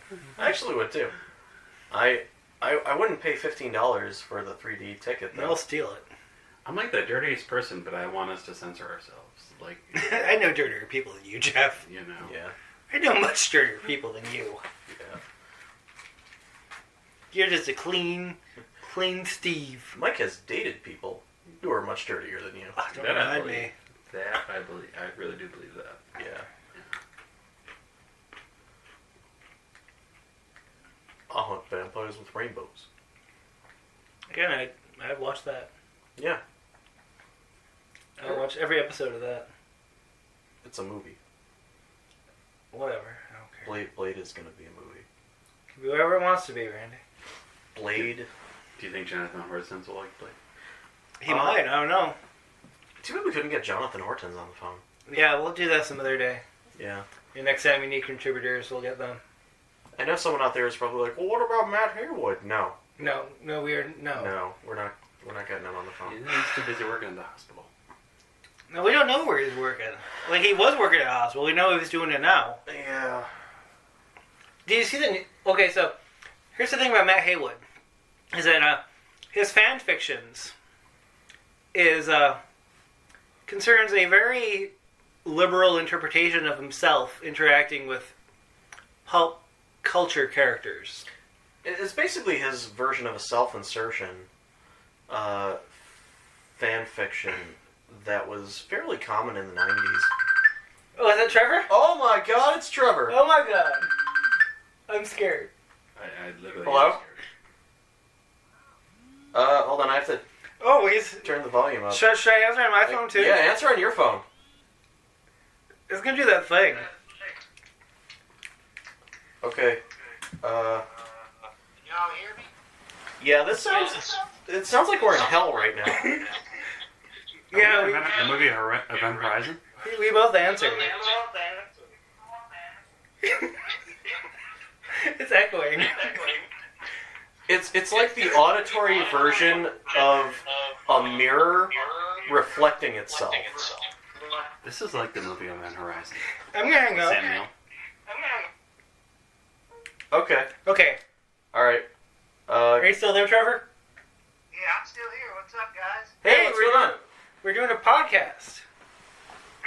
I'll have you know this is the first time I've ever been on a podcast. This is the first time I've ever heard your voice. This is the first time we've all ever heard your voice. Yeah. It is a... Do I sound dorky? No. No more dorky than me. You could probably put the phone right by Okay. the thing. Yeah. There we go. Alright. Okay. Yeah, we have been... What were we talking about now? Wow. We've just been kind of bouncing around topics. We started with a plan, and then we just kind of went off the rails. When you hear this podcast later, you will shoot yourself. Sounds like a regular conversation to me. Oh, we're wow. talking about- we're I don't know talking- what conversations you're used to.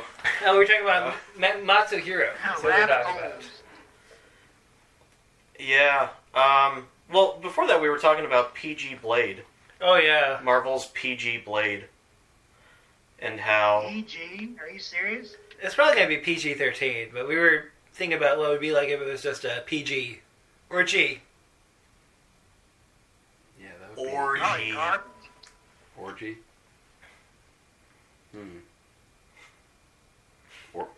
What? What? Orgy? Orgy. Orgy. PG or G. Orgy. No. Not orgy. No. No, You've had enough to drink, Jeff. not orgy. The password is orgy. Okay. Like or space G. Oh, okay. Orgy. Orgy. Orgy. Orgy. This is the quality of our podcast, Trevor. This is what happens.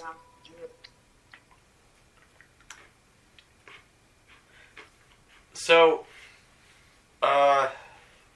yeah. It would have been nice if we saved some of the Mario baby dick talk for Trevor. Well, do you have any thoughts on Mario's genitalia? His micropenis. Do I? Yes.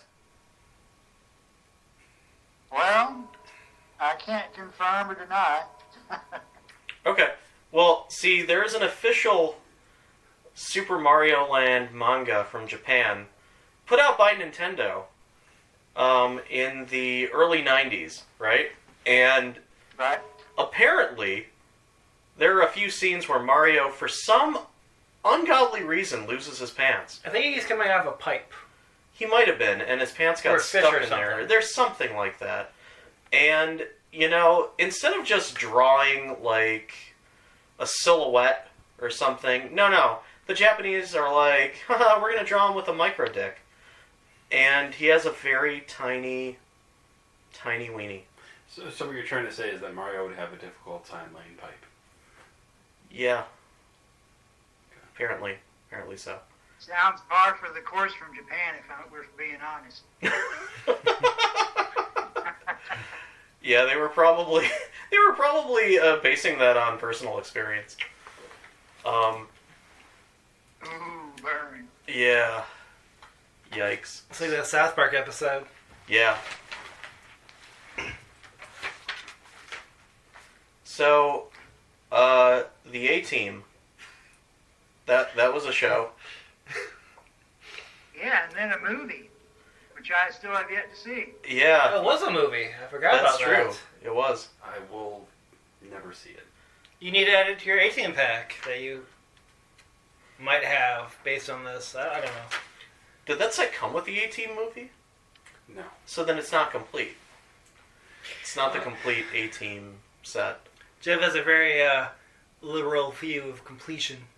Like, he doesn't have the Batman pornography in his Batman set. Yeah, his Batman 66 set. Even though Australian film critic Lee Gambin agrees that should be part of the 66 series because it's so authentic. So, I would trust his judgment. See, Jeff? yeah, You need to get the Batman he 66. said he would trust my judgment and keeping it out. that's not what he said. Well, and Lee's too. Yeah, Lee's too. Exactly. Well, Lee knows what he's talking about. Well, let's take a vote. Whoever thinks Lee that is a criminal in penal colony Australia. whoever thinks that Jeff should put the Batman pornography in his Batman 66 set, say aye. Aye. I. Aye. Oh. And whoever is against it, say nay. Nay. Now, you only get one vote, Yeah, Jeff. no, I'm hearing a lot of different nays from There's only you. Jonathan Hortons. No, Jonathan Hortons isn't here. There's all sorts of nays. Matt Haywood's not here. Jonathan Matt Hortons Haywood. isn't here. I think Matt Haywood and Jonathan Hortons would vote with us. No, I think they would. Well, Jonathan Hortons I'm might hearing a not. lot of Yeah, nays. he really wouldn't actually. Yeah, he would not want any part of this. Yeah. I'm hearing a lot of nays. That's all I'm saying. No, you're not. Well, what if he got it for you? Would you put it in your set then? Maybe. Yeah, what if he got it for you and signed it Maybe. with love? Maybe. Wait, who signed it? Who was gonna get it for him? We. We? Yeah. I thought you said, what if he? And I said, what if we? Oh god, I'm not paying for that. Well, that might That might be the thing that gets it in there. There is an extra DVD slot in there. Oh, there you go. Okay, Right. so after this podcast, we're going to take Jeff to the Adult Mart. Yeah. And we might record while we're at the Adult Mart, too. I'm sure they'd appreciate that. Yeah, of course. We'll interview some of the people You there. still can, Jeff. Yeah. I need to have more beer, I think, in order to deal with the ramifications of this You podcast. can't escape, Jeff. This is literally your house. Yeah. Hey, And if you leave your house with us still in it, we own your house. That's the law. That's That's squatters. different. Sounds like he's kind of fucked. Yeah. Yeah. Sorry, Jeff. this. You're fucked more than Goofy's paramour, who birthed Max, but not anymore. Maybe. I mean, I'm gonna call Bob Iger on you guys. That's, Bob Iger can't help you now. you know. He can't retcon us. He can retcon Max, but he can't retcon yeah, us. we're not yet Disney properties. He rules this country. Disney controls everything. Not yet. Yeah, not yet. There's still time. I just got an email. We are now owned by Disney. Oh, I wish. I know. We'd be so rich. Yeah, if they would pay us. I would take like $20, frankly. Yeah, if they just paid us. Well, I think we all agree that we would sell out if the payday was nice enough. Oh, speaking of that, Trevor, we've been having actual people reading our articles, Yeah. and it started with yours. It's weird. Well, hot damn. Yeah, I know. Yeah. I guess I'm the good luck charm, eh? Yeah. Well, I mean, like all the other versions of the Fictocast we've done, you weren't in them, so We've also Yeah. done some Facebook advertising, which has yeah, that's helped. That's helped. helped our fortunes. Yeah. Yeah, the other advertising we tried didn't help so much. Yeah. Yeah. But this is good. Yeah. This is good. We're actually creating content. Talking about Patrick Stewart jerking it. Or not Patrick Stewart. Captain Picard. Right. Yeah, we spent 15 minutes trying to figure out if he was on Cameo. Or Alex Kurtzman. Well, he'd be jerking it because Alex Kurtzman wrote it into the new show. Oh, okay. So. Yeah, I was just about to ask whether or not the new show brought that up. Oh, it did. Yeah, we didn't really... it... I don't know, the clips we saw of it, it just looks really generic. Yeah. No, and some people have thought or brought up the fact that the Picard trailer feels like Discovery, and it feels like the Star Warsification of Star Trek. Yeah. Those are the core criticisms. And I think a lot of people are afraid that it's going to get Picard wrong. Yeah.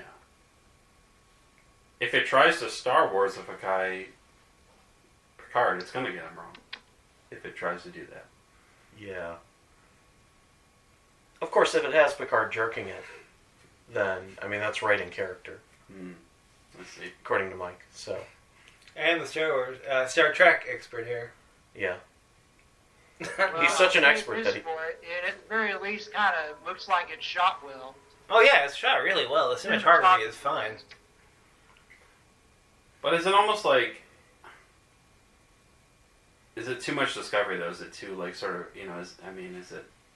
I don't know. They try to... It depends how they try to present it. Well, that's sort of the dilemma with, personally, my thought. That's the dilemma with trying to open up a property to mass audiences. Certainly you have the Especially Trekkies. now. Yeah. You have the Trekkies who are, they love what Star Trek used to be, which was very science-oriented, tight storytelling, yes, but a lot of diplomacy, a lot of philosophy, a lot of very heady... Yeah, definitely philosophy. Yeah, a lot of very heady things. Unfortunately, the masses aren't really about that. It was also kind of a fantastical thing. It was optimistic too. There was something sort of fantastical and optimistic about Star Trek. Right, but the masses are also not about that either. Zack Snyder's film sadly proved that to be Not correct. anymore. Yeah. from the 60s until like the early 90s, they were really into that. But then after Enterprise, I think they just kind of lost the taste for it. Well, I think it really started with the Abrams movies, the Kelvin timeline. Yeah, that was a sharp turn. But that was after Enterprise, too. Like, that was when they tried to reinvent things, and they kind of went too far. Like, I don't mind the first Star Trek movie. I liked it. I just don't think it should replace the other movies. Which, they said right off the bat, it's different timelines, so... Yeah, but... if they never actually go back to the other timeline, it's the official timeline. And the same is true of Star Wars as well. You have this whole expanded universe that had been created over the course of decades, and then suddenly Disney buys the property and all of that gets jettisoned. Some of the plot lines are reused, rehashed, recreated, regurgitated, recycled. You can still buy all the books. And that's especially weird to me. They just say, like, legacy on it or something. I think Disney realizes that if they actually removed those, people would start to get very angry. And might not buy into the current trajectory of where Star Wars is going at all. Like, that would be a hard no. Yeah. They should do it with Max. The Max timeline and the non-Max timeline. Yeah, I wonder how they're going to do that on Disney Plus, actually. That is weird. But, so what do you think about where Star Trek is going, Trevor? Well, I have to admit, I'm not really a Trekkie. I'm more of a Star Wars guy, but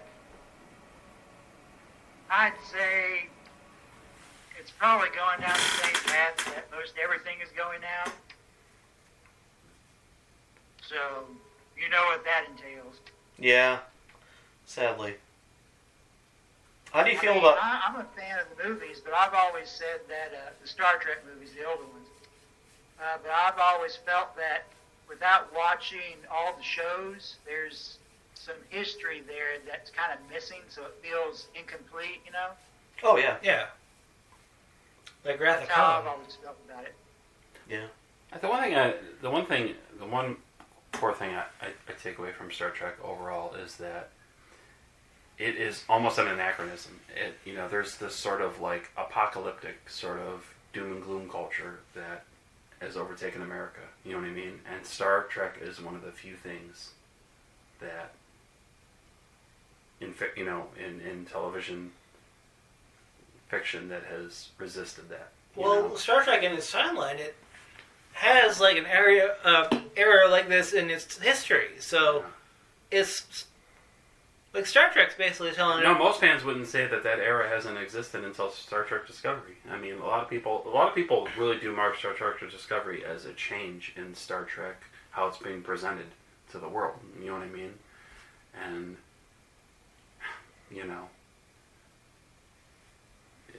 we'll see if that bears out.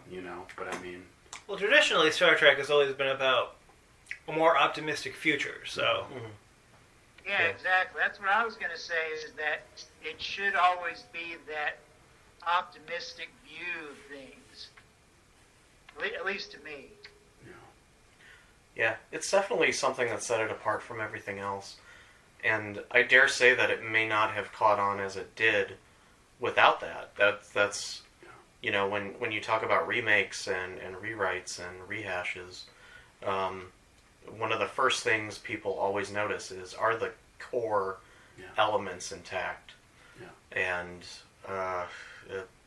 Kelvin timeline, I'm not sure that they are. I told you those quotes. Remember Grant Morrison? I told you how Grant Morrison would say that we stopped telling Star Trek stories and we tell Walking Dead stories, nowadays in our culture, and well, that's because that was disturbing. It's because we're living The Walking Dead. Yeah, but I don't know.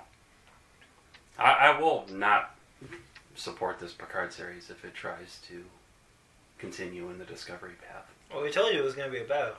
Yeah. I'm not sure.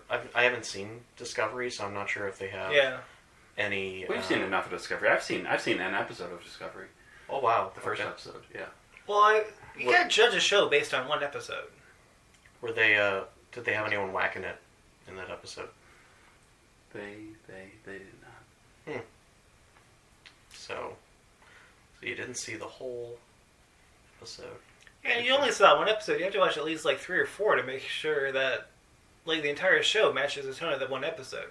Do I? Yeah, because there's plenty of shows where like one episode is just so good or bad that you can't really tell what's going on with the rest of it. Yeah, usually it isn't the first one though. Red Letter Media and I agree on Star Trek, and they don't like the rest of it. Well, there's also shows with week first episodes too. Yeah. Week first seasons, in fact. Yeah, and usually they either are conditionally renewed or they aren't renewed. I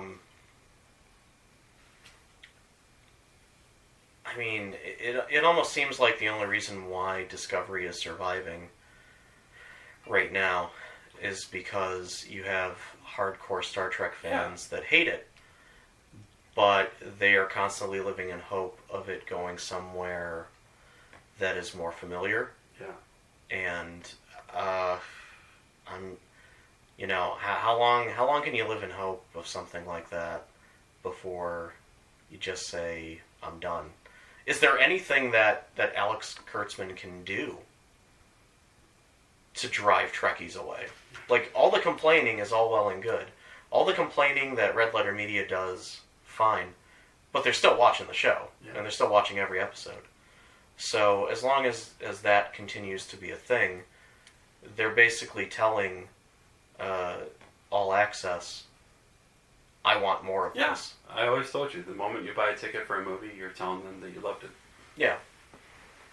And so, like, I mean, I know, and I apologize, Trevor, I know I've hit this drum a lot, but that's why I'm such a proponent of, and maybe it's sort of ignorant to do this, but I am kind of a proponent of making judgment calls based on trailers.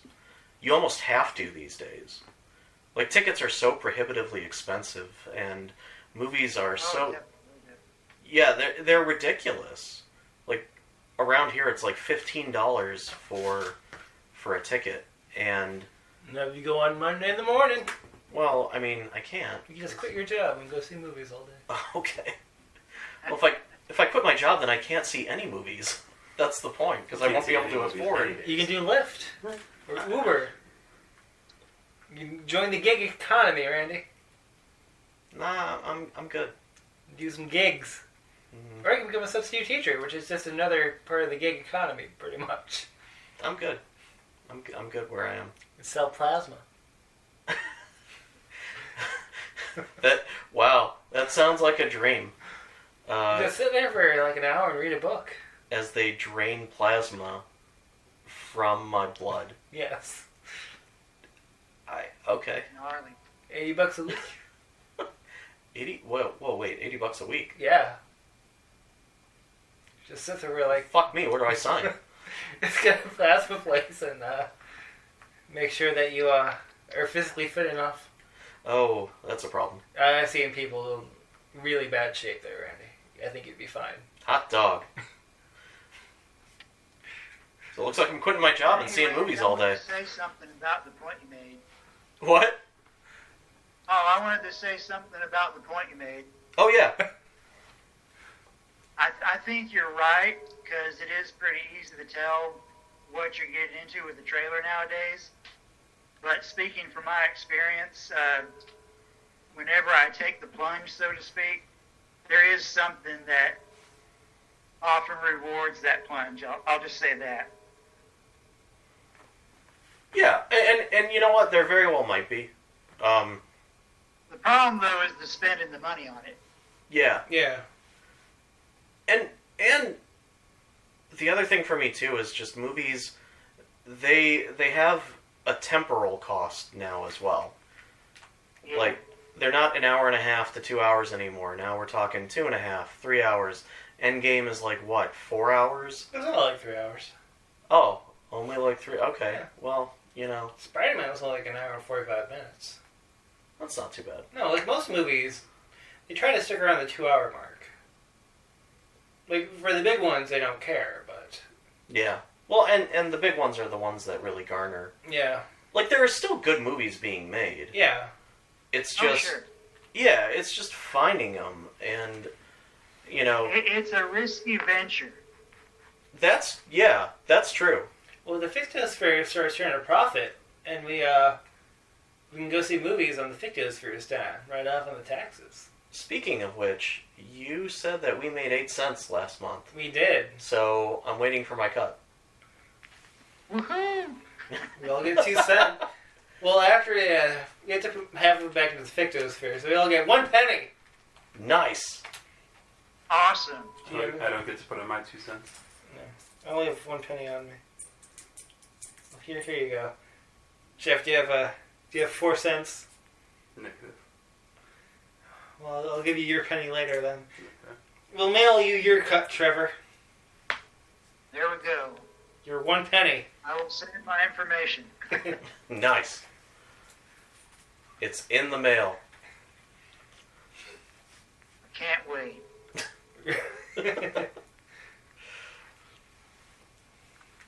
Hey, so you guys can still hear me all right? Oh, Yeah. yeah. Yeah. Because it feels like, am I like yelling on that end? No, you're No. fine. Okay. Because I'm actually having trouble hearing you. I have to like really listen. Oh.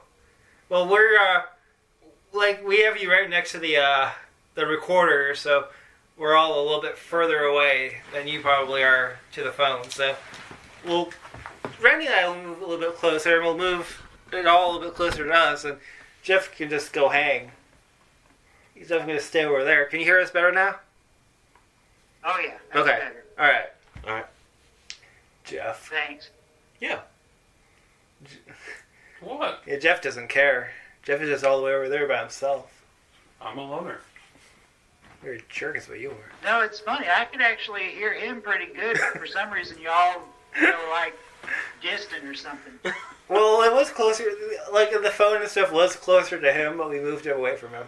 Yeah. So now we're closer to the phone. Probably stinks. Yeah. Like, he could easily move over. We're on a couch, and he's on this little folding chair, so... Like, he can fix anything he needs to, but... Yeah, he's being very antisocial right now. Yeah. Your attempts to marginalize me will not work. No, you're marginalizing yourself, Jeff. He said he can hear me just fine. He likes how I sound. He didn't say that. Yeah, that is not quite what he said. He said he could hear He you. loves Hey, the I'll sonorous look. cadence of my beautiful voice. Is that so, Trevor? What? That you love the beautiful cadence of Jeff's voice? Sonorous cadence. Sonorous cadence. I'm sorry, Jeff. My apologies. Well, let's just say that he's distinct. There we go. Alright. He says you stink. He says distinct. He says you stink. No. You're further away, so you can't hear him that well. Hey, so any other topics we want to breach tonight? Yeah, Trevor, is there anything you want to talk about? Since you are our guest. And because we Well, have no just outline for before I got on here, I caught Spider-Man Homecoming on FX, and my favorite part of the movie remains the Vulture, and I think that's about it. He was a good part of the movie. I mean, if I could take him and put him in a better movie, I mean, that's what I would pick. Yeah, like, I enjoyed the movie. It wasn't my favorite movie, but I think they did a pretty decent job with everything. The Vulture was the best part. It has its moments I'm like, oh, that was kind of cute, but I don't know. It just doesn't. It's not my Spider-Man, you know. Who would be your favorite cinematic Spider-Man thus far? Definitely Andrew Garfield. Really? See, I agree know with you that's there. a controversial pick, but I'm gonna go. For me, it's Tobey Maguire. Sam Raimi. It's not because even Tobey Maguire. It's Sam Raimi. To me, understood Spider-Man comics more than any other director.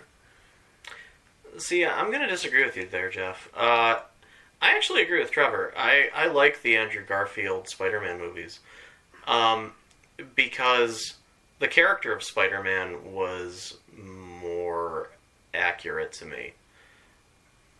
Like, Tobey Maguire... Right? What's that? He just felt right, correct? Yeah, like, Tobey Maguire never... I don't think he said one smart-ass thing. He did. He said one.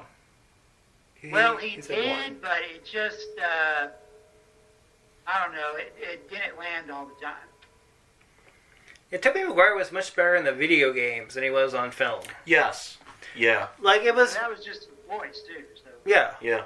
Like I like Tobey Maguire. I really liked those movies when they came out. But I know there's things about them I would change. Like, there's things about all the Spider-Man movies I would change. Yeah. I really hated Spider-Man 2. Maguire, though, what he was good at is he was sort of being sort of geeky and awkward. You know what I mean? I mean, there's something that's supposed to be sort of not alpha male, totally not alpha male about. Oh no, he's a fine Peter Parker. You know. But Yeah, all three were fine Peter Parkers. Tom Holland, Andrew Garfield, and Tobey Maguire. I like Andrew Garfield's wisecracking. Yeah. Like, Yeah, Andrew Garfield does have the best wisecracks of the three. yeah. Like, each Spider-Man movie... I don't hold anything against Toby. I mean, I kind of lean in Mike's direction. I liked those movies when they came out. But I just felt that, for me anyway, Amazing Spider-Man just was going more in the direction that I personally prefer. Yeah, it was definitely following more of an Ultimate Spider-Man timeline too, I think, right? Not really. Okay. I mean, a little bit, but not really.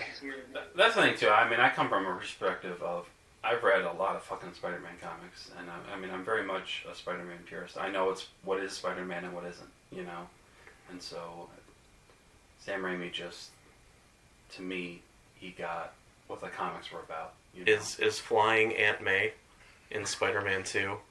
Is that a very Spider-Man comic-y thing? Well, sadly, in a way, it was. Each Spider-Man series captures like a different aspect of the Peter Parker Spider-Man relationship. Like, each one has been about a different part of what being Spider-Man is. Like, the first three movies were all about personal responsibility and trying to kind of rise above things when you're given the power to do so. The Andrew Garfield ones were just about... I'm not sure what those were about. Well, I mean, I feel like those were about...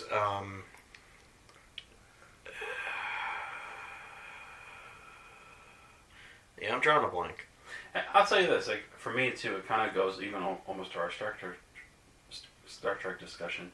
Is Raimi understood the sort of tone, you know, and he sort of emphasized the working class nature of Spider-Man, you know, and to me that is like core, you know. Was emo Spider-Man like the working class nature of Spider-Man? Spider-Man 3, I don't count. It was depression. You know, Spider-Man 3 Emo Spider-Man was just, terrible. In that case, that's where Sam didn't really understand the material because it was stuff that he didn't grow up reading, you know. Yeah. He did not like He did not like Venom. He did not like Venom at all. I don't hold that against him because he's not the one who made that call. No. Yeah, Spider-Man 3, to me, that is not... I don't even count that. To me, that's a movie that just didn't happen. It shouldn't have happened. It was just a disaster of a film. I mean, I can get a laugh out of it here and there. I mean, it has its moments. I think Sandman in that movie is actually pretty great. Yeah, Thomas Hayden. Yeah, he looks he's and fantastic. he looks apart. He would have been a great Sandman in a different movie. Yeah. just a better written version of that he movie. was okay in what they had, but Yeah. he definitely could work wonders in a better movie, I feel. Yeah. I almost wish they didn't, like, Spider-Man 3 is fine enough, I guess. But yeah, I do wish they would have, but this is the case for a lot of actors. I wish they would have saved them for better movies, or I wish that well, Hollywood... like when they made the movie, they didn't know. Well, I know. But I wish, like, Hollywood were not so opposed to reusing actors in roles. Yeah. You know, like, I wish someone would recast him as Sandman and maybe do a more comic accurate Well, you might get that. I Sandman. mean, like, J. Jonah Jameson came back. That's true. J.K. Simmons as J. Jonah Jameson. He came back, so... Yeah, and I've seen, I haven't watched Far From Home yet, but I've seen that scene, like, leaked. And, I mean, that's nice, bringing him back, but at the same time, he doesn't have the hair. You know? No, he doesn't have the hair. That's the only thing I didn't like about that. Yeah, it was more J.K. I Simmons mean, it than... was basically J.K. coming back and doing that character, but... Yeah, it Jameson's wasn't got the whole that package, really you know distinctive what I'm hair. He's not J. Jonah Jameson without that hair. Yeah. Well, it's like Norman Osborn. Yeah, You gotta have the Joseph Cotton hair yeah, you're right. Yeah. for Norman Osborn. Or you're just Willem Dafoe Yeah, in a robot suit. yeah. They did try to make a more comic accurate suit, but it didn't work. I saw that. I saw the tests for that. Yeah, like the rig was too heavy for like any stuntman to wear on their head. But that suit was so awesome. It was. Oh my god. Yeah, it was done by Amalgamated Dynamics, right? I believe so. Yeah. Tom Woodruff Jr. and Alec Gillis? Yeah. That rings a bell, yeah. I'm just amazed at how comic accurate it was. Yeah. And I wish we lived in a world where that was the suit that we got. Instead of RoboCop. I mean, at least give it a shot, right? Yeah. Absolutely. Do more screen tests. But then think about the time that movie came out. It was only a couple years after X-Men, and even though I liked the first X-Men, it was clearly trying not to be a comic book movie. Oh yeah, yeah. That's very true. It wasn't until Days of We're Future. lucky that Spider-Man looked like Spider-Man. I mean, of course, Yeah. I can't think of any other way he would look, but Oh, they could Yeah. screw it up. There's definitely ways they could have screwed it up. oh, they can always screw it up. I Yeah. mean, he could have stayed in his wrestling outfit from that movie, you know? Yeah, That's true. It would have been like Kick-Ass. it could have been. He could look like the Spider-Man from the Exactly, '77 exactly. show, No, I like the 77 Spider-Man costume. but I wouldn't like it in like a movie. Like I like the giant mech Spider-Man from the Japanese show. Right, I like that. I hope in the next Spider-Verse movie they bring him in. Yeah, have you seen Into the Spider-Verse by any chance, Trevor? Oh, yes, I loved Into the Spider-Man. Oh yeah, I loved it too. Yeah, yeah, it's my favorite Spider-Man movie. Yeah, a lot of people have Oh, yeah. said that they And liked this it. is a controversial opinion, I guess. I'd say it's that one and Amazing Spider-Man 2, which I know that's very polarizing, but I'd say those two are probably my two faves. I didn't mind Amazing Spider-Man 2. I've heard a lot. I like Rhino. I think Also- it was trying to do too much. I'll say this: I Maybe. haven't seen Into the Spider-Verse, but the only issue I have with it is that, listen, Spider-Man has been in multiversal stories in Marvel history and all that, but to me, that's not the core of the character, you know, and that's why I think I would struggle to. But Jeff, this gets the core of the character right. Despite the I would multiversal definitely say so. feel. That's Why it's such a good movie, Jeff. Okay. It's Well, this multiversal thing, but it's still a personal story for Yeah. Spider-Man, for all the Spider-Men.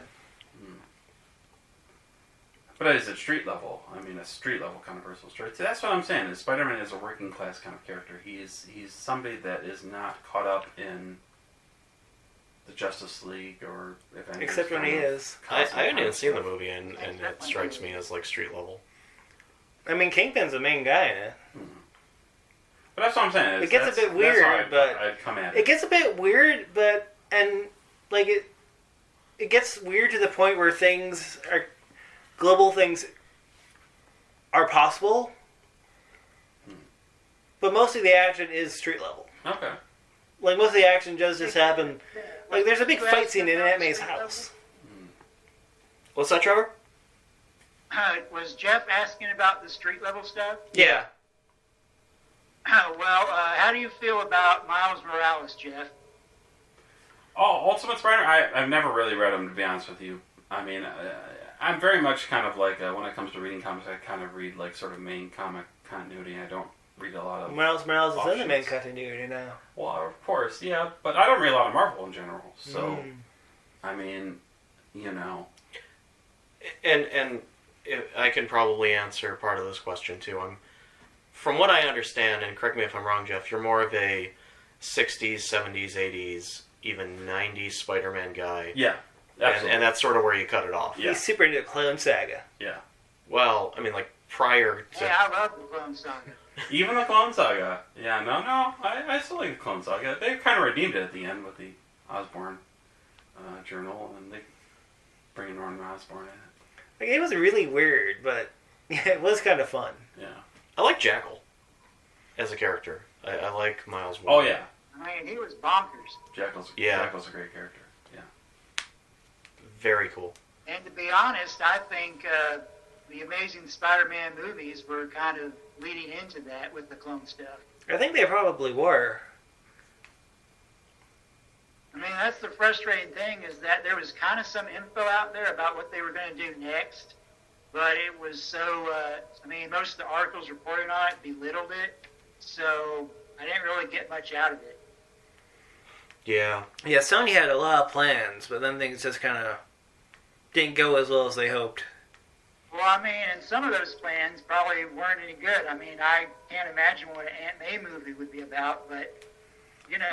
They had that Trouble miniseries from like the early 2000s, where it's revealed that she's actually Peter Parker's mom. Is that serious? That's a thing? What a twist. I know. It was a real miniseries. They've disavowed it since then. Oh, I don't doubt it. And that's probably what they were drawn from, I would think. Like, what happened was that May and Peter's mom and Ben and Peter's dad, I think his name is Rick. I want to say Peter's dad is named Rick. Richard? Yeah. Yeah, Richard. Yeah, like they were all working at a summer camp together. And Aunt May was kind of a slut, so she was sleeping with everybody. Whoa. I know. Whoa. And then she had a baby, and it was Peter. May Parker. And they gave it to... So it was like a Born Again sort of twist. And then they gave it to Richard Straight up a Born and... Again. Which Peter a Parker's nun mom gives up her baby so that she can continue to be a nun, right? Except the opposite of whatever a nun would be. Yeah. Wow. So I could see that happening with the Marissa Tomei Aunt May, but not so much with the. They have since gone back on that miniseries. Even something as simple as Aunt May, I thought, Sam Raimi just totally nailed Aunt May. No, well, he did until she started beating Dr. Octopus with her purse while he was holding her on the side of a building. I know Aunt May has shown some resiliency over the years. True. But I feel like the era he was coming from, not so much. Yeah. And she was... I mean, it's not even so much that particular thing, but just... Otto Octavius just sort of tossing her with his tentacles, and she's like flying through the air, and it just struck me as very, what the fuck is this ish, you know? Right, like, so, she's Aunt May, she's not Scarlet May. Alright, so She's not the golden oldie. Spider-Man. She's not the golden oldie. Okay, Exactly. So the Raimi movies were kind of adapting Spider-Man from from the beginning to like the 1980s. The Amazing Spider-Man movies were like 90s and the early 2000s. And the Marvel movies are the modern. The Tom Holland movies. Yeah. Yeah. So like each one's adapting a different era of Spider-Man. More or less. I don't think Tom That's Holland true, is that's adapting true. like any era of Spider-Man, but that's... Here's my thing, and It's like I'm the probably newest. beating a dead horse if you pay attention to any conversations online, but it's the really strong Iron Man connection that bugs me about the MCU Spider-Man. Yeah, that's Oh, what bugs yeah. everybody. It bugs me, Yeah. too. Me too. Me too. Hopefully now that he's dead. Spider-Man should not have anything handed to him, and there is like no Spider-Man Iron Man connection in like all of comics history. Yeah, there is. Except for Civil War. Yeah. But that's like it. Yeah, exactly. Well, even after Not Civil near as War, they much kind as of... in the movies, though. No. They kind of kept being friends. Who cares? I just don't like Uncle Ben being written out of the Tom Holland movies. I mean, that's just something. Well, I think they kept him It's out. one thing to skip. It's one thing to skip an origin. It's another thing to almost try to write Uncle Ben out of Spider-Man history. Well, I think it's because like every other It movie. sounds like they kind of suggest that that event already happened, but it's almost like they're trying to just completely skip over it. Yeah. Well, They're trying to bury it too much. and We've that's all just seen it so unacceptable many to me. times. We all know that Peter Parker became Spider-Man because of Uncle Ben being killed. But they're like burying it. I mean, they won't even have a flashback to it. I mean, they won't. They won't even have the quote. Yeah, they won't even have the quote. I mean, that's not right. That's not right. It's one thing to not cover his origin again. It's another thing to almost suppress Ben Parker. Look, It's not. it Like would have. completely reinvent him, it seems like. Yeah, it would have been so easy in Civil War to have Tony say something like, how did you wind up here? How did you wind up this way? And he mentions, my uncle had a run-in with a burglar, and I failed to stop him. And I learned with great power comes great responsibility. There you go. It's like a 20-second conversation. Yeah. Boom, you're done. Yeah. We all know it happened. We can move on. But Well, I mean, that's the thing. We all know, we know the origin stories for Superman, for Batman, all these really iconic characters. But I mean, I think you still need to touch base in some form or fashion. I agree. I think they absolutely could, slip in core stuff about Spider-Man without really covering, without even showing it, without even visually showing it, Yeah. Well, even movies like, and I know this is going to be polarizing too, even movies like Batman versus Superman touch upon Batman's origin. Right. Like, it happens in a quick 2-minute thing right at the beginning, but they still do it. You still well, get that's it. the thing, Randy, is that they did that again, but they emphasized the Martha part of it, which, that whole twist, it either works for people or it doesn't. But I mean, that's the reason they retold the origin the way they did. Yeah. Is because they were trying to make that connection. Which, I mean, sure, it does work narratively and it works functionally for that movie. But I mean, just, again, we all know the story. They could have easily written some other hook, I'm sure. But they chose to involve the origin because the origin, you're right, it is iconic.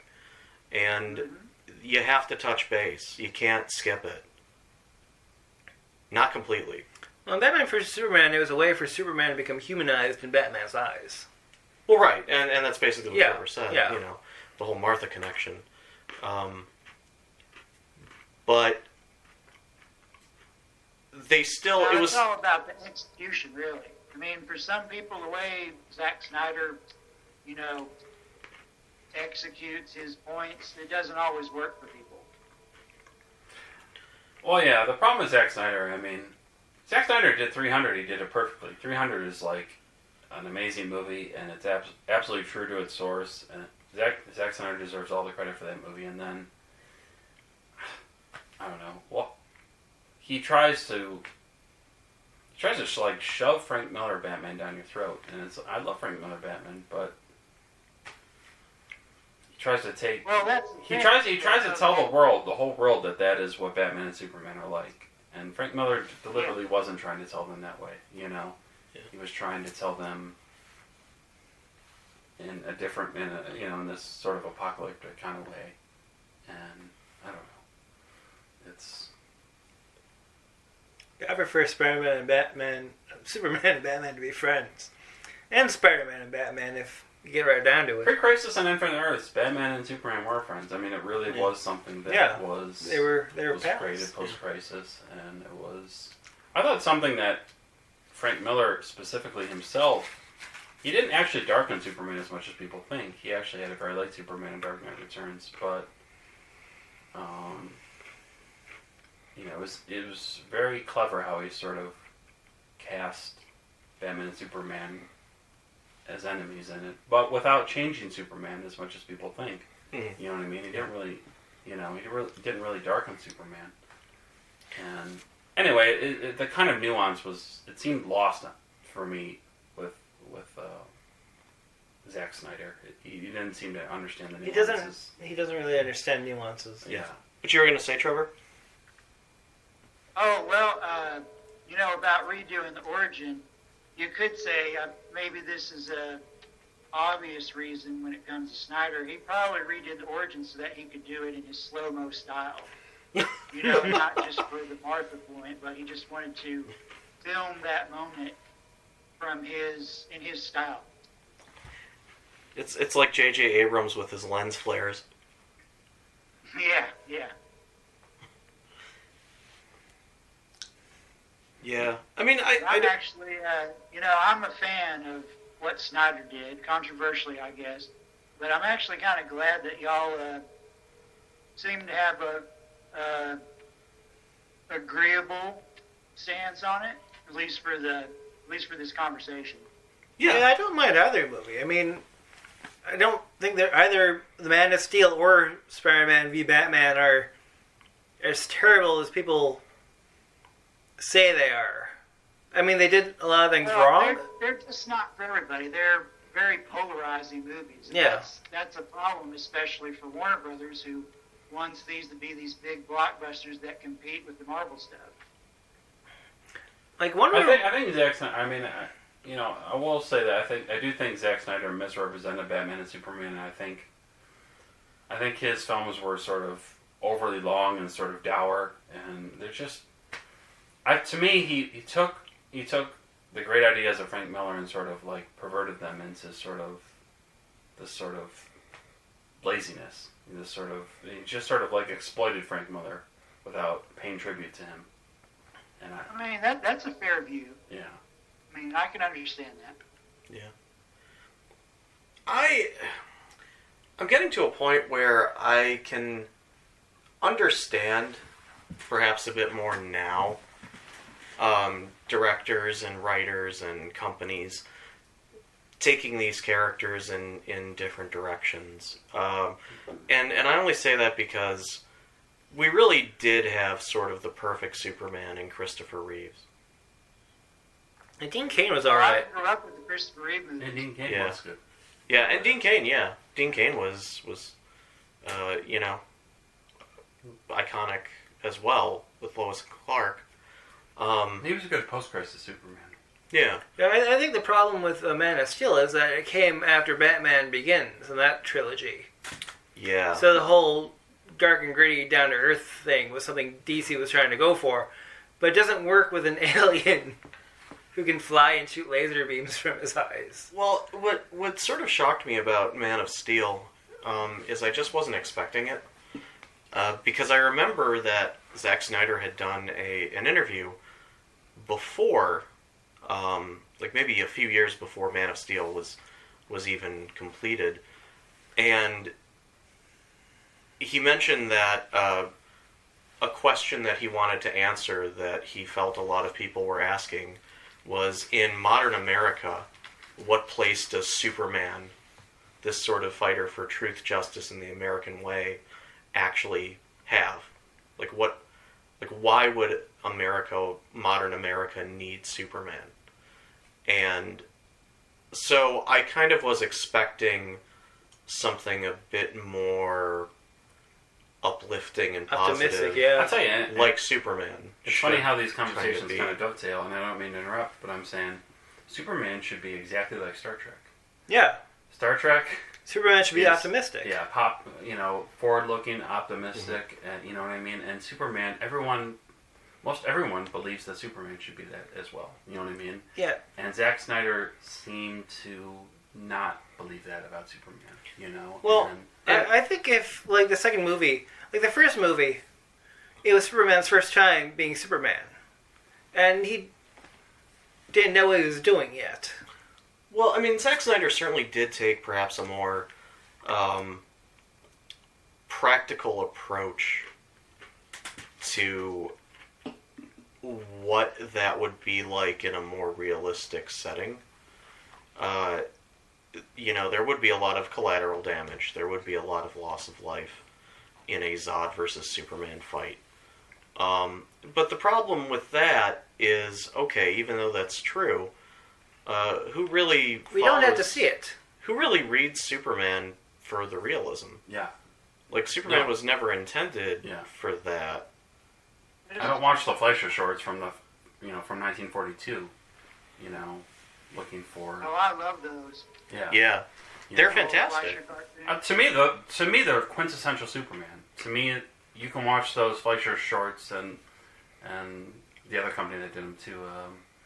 And those shorts to me are like distilled, like pure Superman, And it's not hard for me to look at those and then watch Zack Snyder and see something that's completely different, But at the same time, I guess the argument could be made that Superman is very much a product of the Golden Age. A time when perhaps America as a whole was more optimistic. Much like Star Trek. Star Trek was perhaps more a product of its time. Whereas Batman, when Batman was created... Yeah, but just because we went from being a Star Trek culture to a Walking Dead culture doesn't make it right. It doesn't mean... Well, no, it does. I'm not Yeah. saying it's like a right or wrong thing. Yeah. I'm just saying that, these dark turns, they're perhaps not what I would prefer, but am I really surprised? Probably not. I'm not saying But I mean, that's where we... I like what happened, but saying I agree. See where he was coming from with it. Yeah. And you've had these long discussions, though. The thing is, there's what you can do and what, what you should do. Right. Yeah. Okay, we've been going on for almost 2.5 hours now, so I think we should start kind of wrapping up a little bit. Hey, can I make one more point about what we were just talking about? Yeah, absolutely. Yeah, we don't have a time frame, so that we don't want to go too long. But go ahead. Oh, no, I understand. Just this one little bit, and then we can wrap up. Allegedly, what Snyder had in mind for his 5-part arc for the character was that he would start off as we saw, and then through the course of these 5 movies, Man of Steel, BVS, and supposedly a Justice League trilogy, he was, by the end of that, going to end up being the character that everybody was more familiar with. I see. I think that's taken too long to get there. Well, Yeah, that's true. And see, that's the thing, at least in my view, is that, I have to wonder what would happen if Snyder's movies had come out before there was a competitor in the Marvel Universe, like a standard that those set. I've kind of wondered if maybe they might have been received a little bit differently. Like, imagine they came out around the same time as Batman Begins. Yeah, I think they probably would have been received a little bit better, but not... A little bit, yeah. Yeah. I mean, they might have been received a little bit differently, but at the same time, people still would not have forgotten Richard Donner's Superman movies and forgotten the sort of tone that Superman movies had sent. You know what I mean? Yeah. And I mean, I think one of the dangers to make is to think that Batman and Superman have the same tone, and they don't. And if you try to think that they could, you're going to be making a mistake. I think if you're a producer or a studio or a director, people don't want the same things out of a Superman movie that they want out of a Batman movie. Yeah, and Superman and Batman interact. They do have different stories, and either one would have individually. Yeah. Like, that's why the world's finest stories would always have them doing something weird. Yeah. Like Superman fights the global level stuff, the big society stuff. Batman fights street level. And then together they watch alien worms having sex. They're very much night and day, they're very different characters. That was very an actual different story. tones. Oh my god. They were like having a sleepover, and these 2 alien worms were in the Batcave for some reason. And like there's this whole page where there's this watch of these 2 alien worms have sex. World's finest. This is an actual See, thing that should have been a Brave and the Bold story. It was world's finest. Yeah. Yeah, I mean, and I do kind of agree with that point too. Like, if the Donner movies were not as good as they were, if the Donner movies did not perfectly capture the tone just right, then I think probably Snyder's version, people would have been more patient with it. Absolutely. People would have been behind it for the 5 movies to wait for it to get to where it needed to go. But, I mean, Donner... Unfortunately for Zack Snyder, yeah. Richard Donner understood Superman. Well, and not only that, you wind up having movies like Superman Returns, which tries to recapture Donner, but fails as well. Oh, yeah. So it's like, it's almost like it's discouraging to even try to make a Superman movie. Yeah. Because you're not going to be Richard Donner. And you can't... I mean, there's some pretty hard odds to beat, really, if you think about it. That's for sure. You can't mimic him, and you can't go in the opposite direction. So, I guess the best thing to do... Oh, dear God. Mike is showing me right now on his phone. Holy Christ. I know. You have to post this on the Fictosphere. Jesus. Really don't need to post that on the Fictosphere. Well, no, because people need to know what the hell he was talking about. This is a real thing. Yeah, Superman, it was at the Fortress of Solitude, not the Batcave, like I thought. But they were having a sleepover, and these alien slugs showed up, and they watched them have sex. They didn't just watch him have sex. I just watched them have sex. I know, it's pretty graphic for, like, a comic book from, like, 1984 or something. It is really graphic. I know. Wow. So... Now my curiosity is piqued. You can look at... I'll post the... like, I found the link. I'll post it on the Fictosphere along with this podcast so people can see what I'm talking about. Listen to the first, like, 2 hours, be like, what? When does he get to it? Yeah. It's like Chekhov's gun. Except Chekhov's gun is 2 alien worms having sex. Ugh. They're... I'm serious, dude. They are really, like, bumpy and just gross. Yeah. They're gross. Like, they're not... 1984? Yeah. About that. That's only a few years after Galaxy of Terror. If y'all get the reference. I recognize the name, but I don't recall what it is. Okay, it's rolled fine as 289. You sure that's not a 60s thing? No. No, it's either 70s or 80s. Yeah. It looks like Denny O'Neil's Batman. Yeah, actually.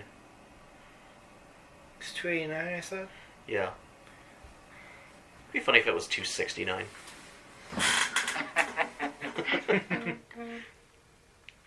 So, 1983. 83. 1 year off. Oh, wow. 2 years after Galaxy of Terror. y'all know what I'm talking about when I say that, right? Galaxy of Terror? Well, for those listening who may not... I don't... Like, I recognize the name, but I don't recall what it is. It's a Roger Corman alien ripoff. Ah, okay. And there is a scene in that where an alien worm rapes a woman. Oh my god. I guess we can just be glad that the alien worms were having sex with each other, not Batman or Superman. Or Robin. Robin wasn't there. What it could have been. I think it'd be Jason Todd Robin at that point, actually. Yeah. Yeah, Jeff, when did Jason Todd become Robin? Pre-crisis or post? Pre-crisis. 83. Oh, so, yeah, it would have been Jason Todd. Jason Todd could have witnessed alien worms having sex. Yeah. Oh, goody, that happens, and then he gets killed by the Joker. Yeah. Well, that's post-crisis, so... That was post-crisis Jason. You're right. Pre-crisis Jason had red hair. Post-crisis Jason had... He had red hair, but he dyed it black. Yeah. Yeah. Because, you know... AG. And he had a thing for Wonder Woman. I think all Robins probably had a thing for Wonder Woman. That's true. I mean, like, wouldn't you have a thing for Wonder Woman if you were, like, some 12-year-old kid?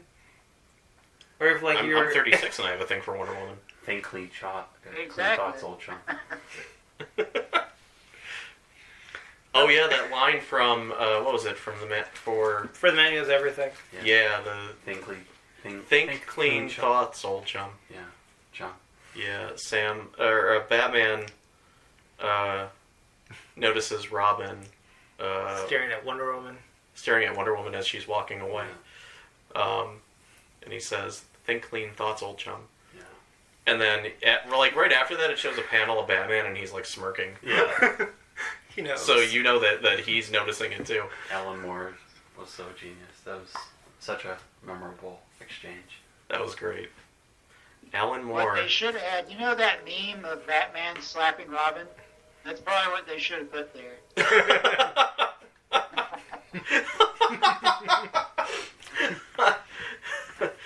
God damn it.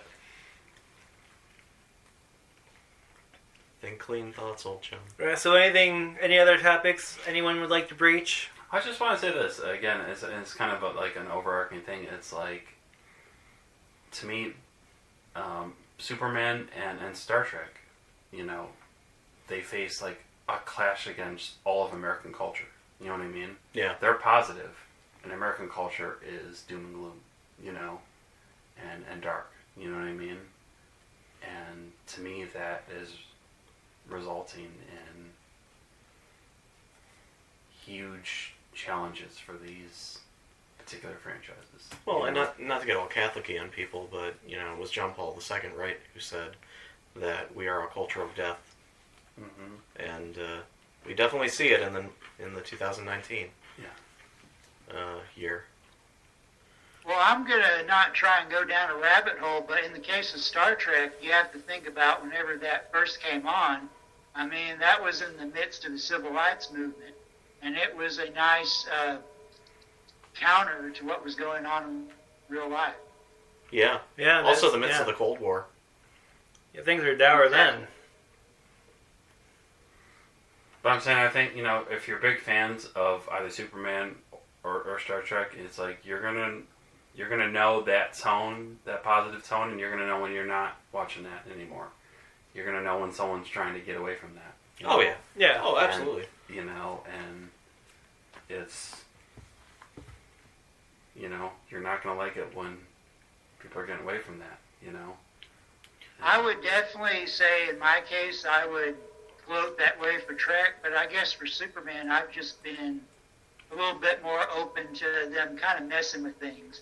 I mean, the worst you can go with it, we've seen with, Brightburn. I mean, that's not Superman, but it's inspired by that. I mean, Yeah. That's like, we definitely don't want something like that for the No. character. Yeah.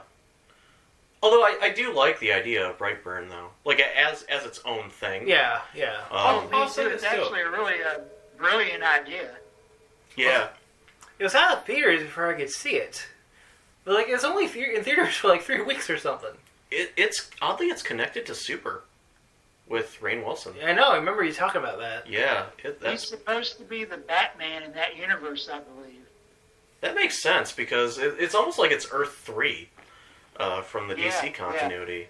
But, yeah, I mean, Rainn Wilson being sort of a clumsy, overweight, out-of-shape, middle-aged, poor person, with no superpowers, he probably would, he would be the Batman in that universe. Yeah.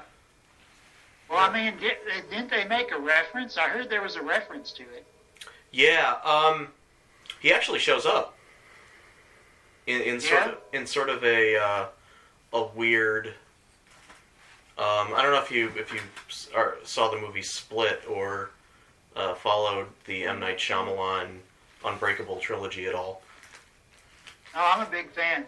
Okay, it was sort of that type of thing. Like, you don't really expect it, and then there's like either a during credit sequence or a post credit sequence where, he pops up, and it's like, whoa, okay, this takes place in that universe.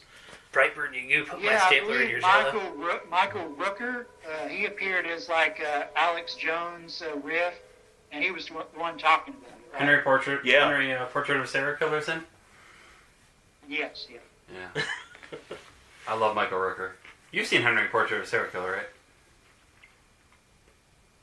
I have not, but I know he's in there. You need to see that movie. I know that's what he's probably most famous for. Yeah. Yeah. Isn't that a great movie, Beyond Mr. Malus? Kids.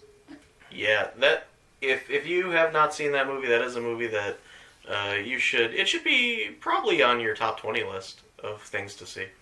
I mean, it's not something that you need to see like tomorrow, but if you're looking for a pretty good, like serial killer thriller type of biopic sort of thing, it's a really well made, visceral movie. Henry Portrait of a Serial Killer was ahead of its time. It was one of the few movies that really gets the coldness of serial killers. It shows you how truly ruthless, you know what I mean, and unfeeling these people really are. You know what I mean? Yeah. It shows you how different they are from normal people. You know what I mean?